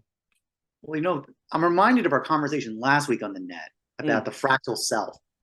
There's an interesting kind of play on this, because I'm thinking through, I'm just working through the mental experiment of this hypothetical of a Neuralink, no secrets interaction. It could go the other way. What I mean is like the NPC meme, the idea that human interactions, that literally your interaction with this other human being is a transactional, gameable character, right? So for example, your interaction with the cashier, the interactions with customer service, like et cetera, right? What happens at the neural net? You're basically like via tokens, like via fucking Bitcoin tokens and some of this nonsense, like they plug in that your fractal self in this mode interacting with this other user based on the currency, based on some cryptocurrency token of attention. You're the customer service rep. Therefore, you don't get to actually, your totality of your mental states are actually suppressed. And only the channel of customer service rep with the scripts to operate on that get interfacing with that user. And then I'm thinking through the interactions of that. Isn't that funny? Like when I think about like security robots in grocery stores, or horrendous stories of people being monsters with customer service reps or tech support, like we have this like the viciousness that comes out almost like partly because we feel like we have the permission to. Aggression only comes out when we feel we have social permission to act out. I always love that study when they study people getting exposed with testosterone or animals. An animal packs of I think it's baboons, I believe, or yeah, it was baboons. They added testosterone, they jacked it up for a sample. But what happened was in the hierarchy, there was more conflict that came from testosterone, but it wasn't like the top tiers fighting everybody below them. It was the mid-tier people fighting everyone below them. So it was basically like it's almost like people are aware of the social context of where aggression is allowed to happen and when it's not. And the biological imperative of more testosterone gets mediated through these channels that are permissible. Anyways, I'm just meditating through this NPC kind of fractal self dynamic. Like we have this weird, if the Neuralink dynamic, it's interesting because in one sense, we would almost overwhelm ourselves, right? If we actually expose who we are with the other person, I think it actually probably would cause a radical psychosis, as been said a bunch of times by other people in this group. Today. So, but instead is almost like the other direction is like to tamp that down. We're going to have like auto selection scripts that are going to channel through. Oh, we're interacting as customer service to a rep. We're going to channel through that script. So it's like just this imposition, this horrendous imposition of social moray script put on everyone with via the neural links, just so we can tamp down on the existential crisis of a psychosis episode, of the overwhelm of like another human subject being exposed to us in every single sense, because there's no secrets, there's no suppression of anything. I think the other thing, I'm also just meditating on this, it kind of the comments before of that metonymy and metaphor. I'm reminded of Aristotle. He talks about how quick wit is a social virtue. That's actually quite important. You need to have quick wit. A man of virtue needs quick wit. Otherwise, they're just a buffoon or they're basically a stodge. Basically, they're super boring, or they're just not sociable. I just bring that up because that term for quick wit is also used in the Analytic by Aristotle to talk about that kind of the rapid access or apprehension of inferences of a middle term. The usual example is basically to deduct the causation of a bunch of phenomenon, that you basically get like it's the inference that connects the major and minor premise of a syllogism, that nothing in those syllogisms should give you the answer, like make the connection, what's the middle term to connect them. Quick wit, Aristotle uses as that ability to be able to rapidly, instantaneously recollect or call through that middle term. I just find that interesting. That's actually the CERN term for social wittiness. So I think that's kind of making an argument to point out for Aristotle, a kind of social organization of understanding is something in play here with Aristotle, that the kind of Neuralink dynamic of either radical exposure wouldn't work. It probably would just cause radical psychosis for everybody involved. It'd just be too much overwhelm.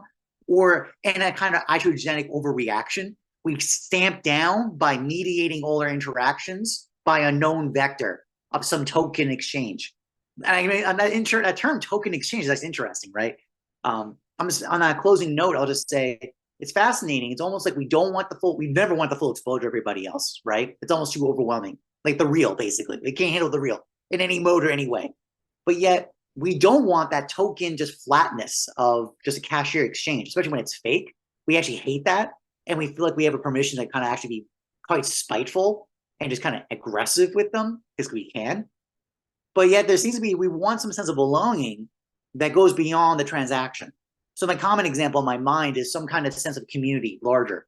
So Christians, for example, working with other Christians, right? Or Muslims with other Muslims in the Ummah. Or other examples. I mean, I remember very recently, I remember 9/11, that happened. Like definitely that sense of identity, like it's almost like our transactions with each other as Americans. When 9/11 happened, especially as a New Yorker, I was in New York. There was this sense of, yes, we're transacting like a sandwich, but we're also Americans. We have this collective understanding. Not good. It's a traditional mode of nationalism where it's like an aggressive action against the body. So thus we have this reaction of, we have to take out this other enemy, basically. I bring it up because in the Israeli Palestine conflict, I have colleagues who are Israeli who went back, and as they're on their active duty military, they made that same comment. I'm seeing the same phenomenon where people who are just who have absolutely no relation to each other normally, offering bus rides to each other, like helping each other out because they have a larger sense of belonging together. But it's through a violent act of the social body that they have this now they've been told who they are. They have this social violence put onto the body, right? The social body. So I'm just kind of sitting here kind of meditating on what we said last week about this fractal self, the sense of unity we need within ourselves, and how we generally act like these fractal individuals in our transactions. And I'm kind of mediating out what the implications on that, combined with just the act of thought itself, having a social dynamic. And if we just obliterate it with known transactions or total overwhelm, neither of them seem to work either. Those are excellent comments. And so we're all going to be telemarketers. That's going to be great. I'm also taken by the idea of wit in Aristotle. So does Neuralink make us all witty, or does it destroy the social meaning of wit? Those questions arise. Maybe, and also what you're saying on at the end there, like that's the problem of belonging. As you know, in the book, Belonging Again, the question is, how can we belong again in a new way that is not reliant on things that are sources of belonging like xenophobia, nationalism, vialism, scapegoating, and like that piece that says the meaning crisis is a sign of hope. We actually do know how to address the meaning crisis. We've just decided the ways of doing it are bad, like racism, xenophobia, war, and different. Yeah, you can give yourself meaning by doing those things, or isolationism, but we're holding ourselves to a kind of higher standard. So it's more of a Thomas More metaphor, where we're, according to our virtues, accepting that we're in imprisonment, even though we know if we accept give King Henry the annulment, we'll be released. We're choosing not to. So we always have to see the meaning crisis, the belonging crisis, even, although in the book, there's a distinction between those. We have to see a little bit of virtue in that. Have to see it. It's not where we ended up in a dead end. Metaphorically, and oh gosh, now we're stuck. No, there's a certain intentional holding back from those different things. But I was on maybe like when we have the Neuralink, is it going to be like a game of hide and seek where we're always like, maybe that's the social like exchange where who can hide thoughts from the other person in their mind somewhere or trick people from thoughts, and there's some sort of social exchange there that we play. You know, there is like, is there, I mean, it wonders, will the incentive be to be really, really shallow people so that we can handle the fullness of the other person? Because if we're all Neuralinked, but we're really, really, really, really boring, then we can handle the real of one another because there's no depth to it. So maybe what will happen is it will be an incentive to be like really cartoon characters to handle that level of connectivity, right? So it's interesting to think what kind of incentives that may create. But let me pass it to Chetan. Mr. Chetan, you're up at 4 a.m. You're such a saint. 3:30, yeah. I have to wake up at 7. That's the thing. But yeah. There's something interesting happening in the discussion actually, and I'm actually very bad at articulating things when I'm actually thinking them at this point of time. And then Thomas's point actually made me go back to the questions that I'm myself working on. There's something about this problem, and he's right about it, that Heidegger's distinction between, say, what Stigler calls creative thinking and calculative thinking. These two forms of thinking, and there is a certain form of technological break that has happened post-industrial revolution, in which calculative thinking has dominated us. Where something new to emerge is a problem.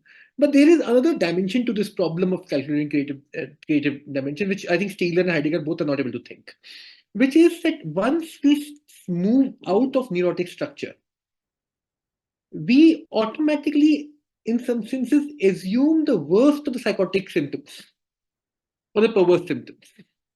There's already a bias in place that the psychotic can't be creative. So the minute the psychotic structure comes to the social realm, we are imagining the worst of psychotic symptoms already. There's something about that problem which we don't understand too well. Same thing is with perversion also. That we automatically imagine the worst of perverse symptoms once we see them in the public sphere. No, there are other ways of sustaining creative acts that are not dependent upon, as Sam was saying, metaphorization, or that are not dependent upon, in some senses,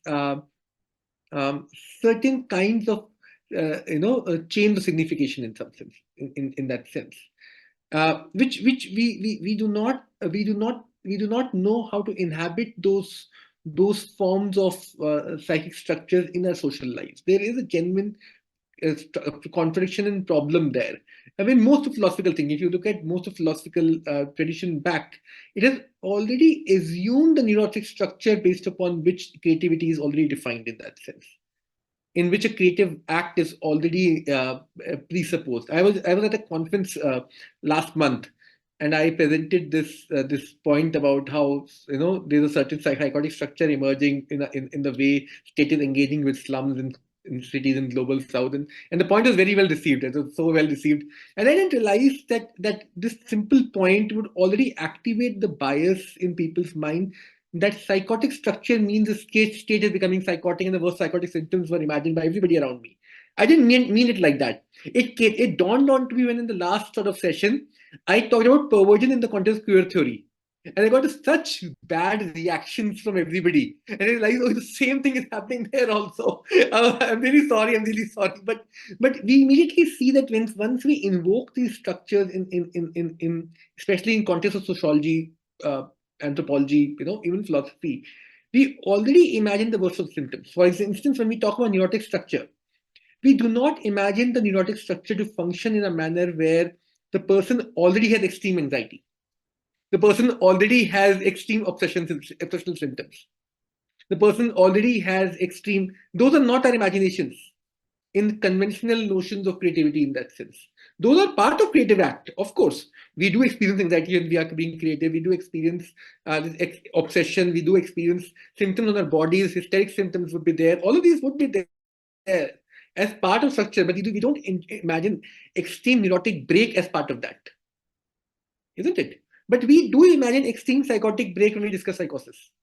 or we do imagine extreme perverse break when we discuss perversion. That's, I think, the first the thing that we need to start thinking about, what does creativity mean in these alternative structures? Because whether we like it or not, these alternative structures are taking will take up our social and cultural space more and more in today's time. That process is not going to reverse. And we would have to ask questions that what does creativity or creative dimension mean within these contexts? And I think that's one way to sort of activate the diagnostic categories in public social realm. Rather than doing it the reverse way of asking what is the worst psychotic symptoms that we see around us, we need to ask what are the best of coping mechanisms of psychotic symptoms that we see around us. It is in that way these diagnostic categories can be activated in our social life. Now that's, I think, one. The second, I think, important point being there is that once we start thinking about, say, especially in the case of psychosis, I can very easily say, so for example, psychosis to complement or supplement the lack of metaphorization in their speech, what they do is they copy a lot of things from the surroundings.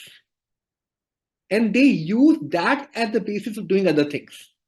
And you can already, for instance, a psychotic feels very comfortable in simply copying certain social norms. You do something, I'll also value it, just for the sake of coping it. Normal psychotic structure, which we do not see, which will not recognize as a psychotic break, who's actually functioning in society. What that person generally does is he'll start copying other people's norms around himself. He will not believe them himself. Belief is not active in the same manner that in the neurotic subject it would be active. He would just copy it. And she will start functioning from that coping mechanism. You can already see a certain algorithmic form of functioning in this simple example I'm giving. There's a very nice book called Subject of Psychosis I'm reading these days. Brilliant. I'm about to finish it. I think we all should read that work to think about these questions. You can see that psychotic subject would start doing these kinds of things. He would start copying certain social norms. Certain social norms would exist in society without anybody believing them. Jack talks about it. Most people would not be believing those norms, but yet those norms would be functioning because you would not need to believe them. They would be part of the coping mechanisms of other forms of such supplemental spaces would emerge, which we would need to start thinking about and start asking in what ways can we inhabit those structural contexts. I'm not sure. I'm just sort of, as I said, opening up on things that I'm thinking at this point of time. Yeah. That's magnificent. And if anyone has final things to say, please, alas, I will have to depart. But I really liked what you said. It makes me think, just quickly, I'll give it to Mr. Winn, is the tension between, like you're saying, there's something psychotic in the creative, the schizophrenic delusion. Like if you don't have that, that means you have givens, you have memetics, as Bologna Good says, and that means you have the memetics that occurs because everyone does what's given in their common life. And that's when you get the everydayness, banality of evil. Those things can occur. And you need, the way you break that is with the psychotic, the creative event that comes in, breaks things apart, new things are possible. But then that creates conflict and violence, and people don't like that, but that's what makes possible some sort of new social operation.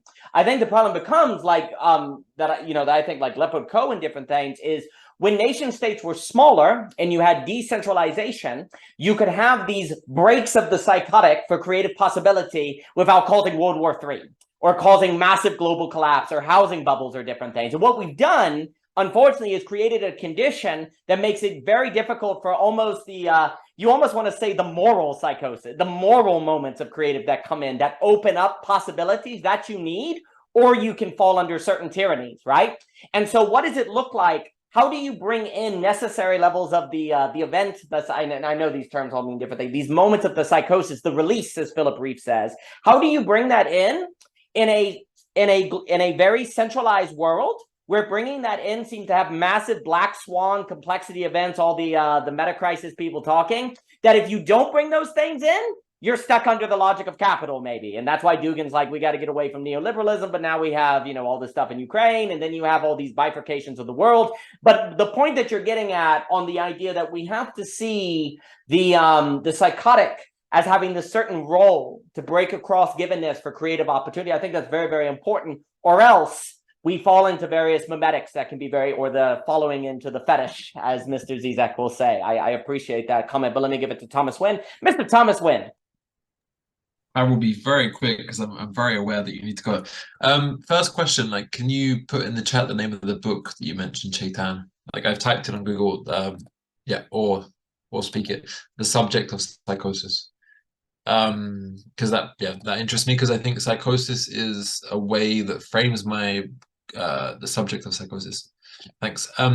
It frames my work on releasement because actually I think if releasement is an idea that's very general and perceived as just like a subjective idea of how I should be in the world, it's so close to psychosis because psychosis is kind of like that weird question of like, do I attach myself to the social symbolic order and of how it perceives me to be, and I should just follow that routine of what it is? Or is psychosis the break from the social structure as a break from language? But this is the question. If meditative thinking is a break from calculative thinking, it has that initial, and this goes to what Javier says with Cristeva, like the abject experience of abjecting from, like pulling away from in a negative aspect, what is perceived to be it, you know? And it's that question of psychosis is like, how is it that psychosis relates to what is? And I think we can bring this back to Neuralink. Like if Neuralink is feeding you this kind of stimulation of what is according to algorithmic thinking, and you can turn off the light with your brain, we can have all of this conversation of 2 hours and 17 minutes in 4 seconds. How would the we as human beings experience that in that sense? And I think this is the fear of psychosis, is like we object from that quality of thinking. And I think I don't agree with Zizek's reading of psychosis because I think he's afraid of psychosis in that sense, because he sees it as the complete destitution of the symbolic, of signification, of finding the metaphor, of finding the wittiness to be human. And I think this is what he would call unconscious, by the way. In Hegel, in A Wired Brain, he would call this unconscious. But I think what this signals is not abjection, but the beginning moments of releasement, of being opened to that which remains there. And I think this is my, I would say personal experience, but like experience of psychosis in the sense that you think that you're coming away from truth and the absolute of history, of culture, of place, towards nothingness. And I think that is psychosis. That initial move away is psychotic. It's to be like overly psychotic. It's like to be within your own symbolic without a ground. It's the Heideggerian initial movement. And I think that brings you to what you think is like, is no thing. But I think that's also the way within which we, to go to the early Heidegger of being in time, we approach anxiety. We approach what Chetan, this is why Chetan, what he said was very beautiful, because it's like, psychosis does not always have to be associated to the symptom of anxiety. It can also be associated to the symptom of creativity. And I think because in a way what's happening with a psychotic is they are experiencing like even the releasement towards symbolic, where they can agree with people within that social symbolic order and not have to overthink it, you know. They don't always have to calculate it. They can be with it in a very let be way. And I've experienced friends and partners in the past who have had psychotic episodes or breakdowns or even just the way of being.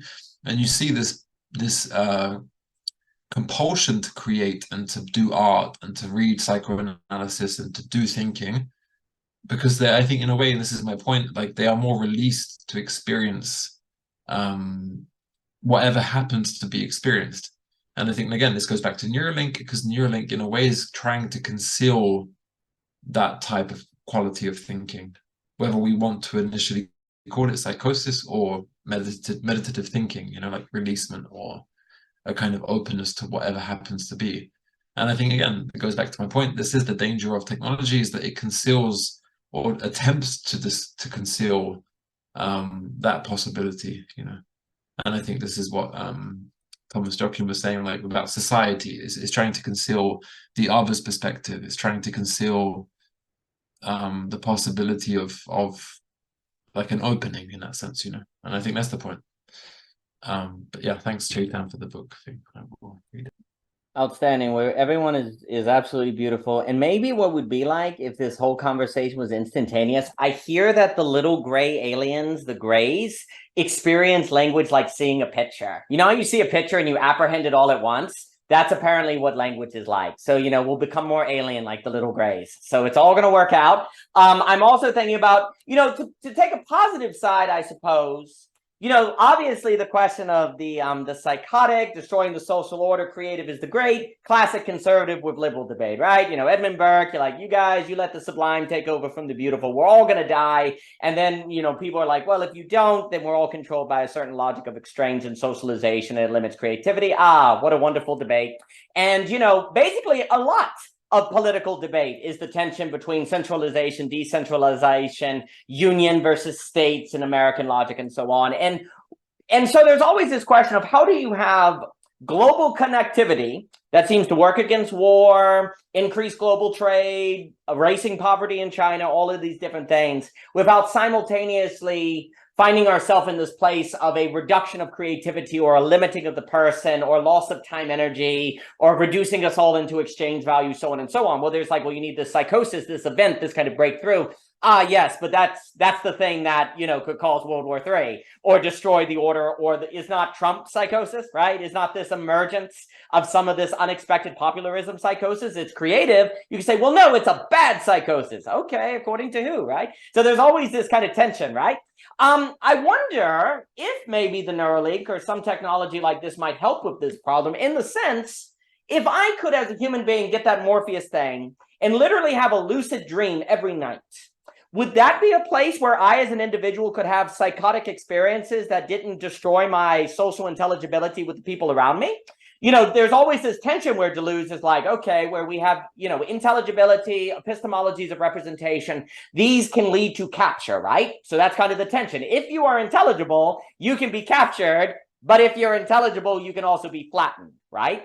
So there's this, like, how do you as an individual get a space for your own psychosis to allow you to not find the psychosis that you need to be creative, dare I say, at the expense of your social relations? Well, maybe that would be thanks to a technology that lets you do lucid dreams. Maybe every night you could have a lucid dream to be as psychotic as you want and creative, and then wake up the next day and still have your neighbor talk to you. Maybe you could use Neuralink to actually talk with animals, right? You know, we have Deleuze saying, be more animal, right? What if literally you had the capacity to speak with animals and be like, Mr. Squirrel, what do you think about me? And the squirrel's like, you need to get a new job. So the squirrel may be able to speak outside of your immediate social relationships to introduce to you new horizons of possibilities that you otherwise would not have thought, because all of your neighbors are bound by the logic of exchange. So all they're going to tell you is to do the 9-to-5 corporatism. But the squirrel's going to be like, man, you got to pursue your dream to be a photographer, because I've seen you walking in these woods and you know better. And maybe the squirrel then, see, here's the thing. If Neuralink would allow you to speak with squirrels, you could be more animal without being more animal, because that's the Deleuzian problem, right? Like, how do we get back to animal? And there's a kind of release there. Well, it's like, hey, Deleuze, that's all creative and stuff, but I don't know if my neighbor's going to talk to me if I'm a squirrel. Well, maybe with Neuralink, you'll be able to talk with squirrels and be more animal without becoming more animal. And so maybe there's actually ways these technologies can be in service of helping with the great endless tension of the sociology of being social intelligible, but not bound by that social intelligibility to a certain flattening. Maybe it will open possibilities of human to engage in psychosis with themselves that is not at the expense of their job or everyone wondering why they're dressed up like a squirrel.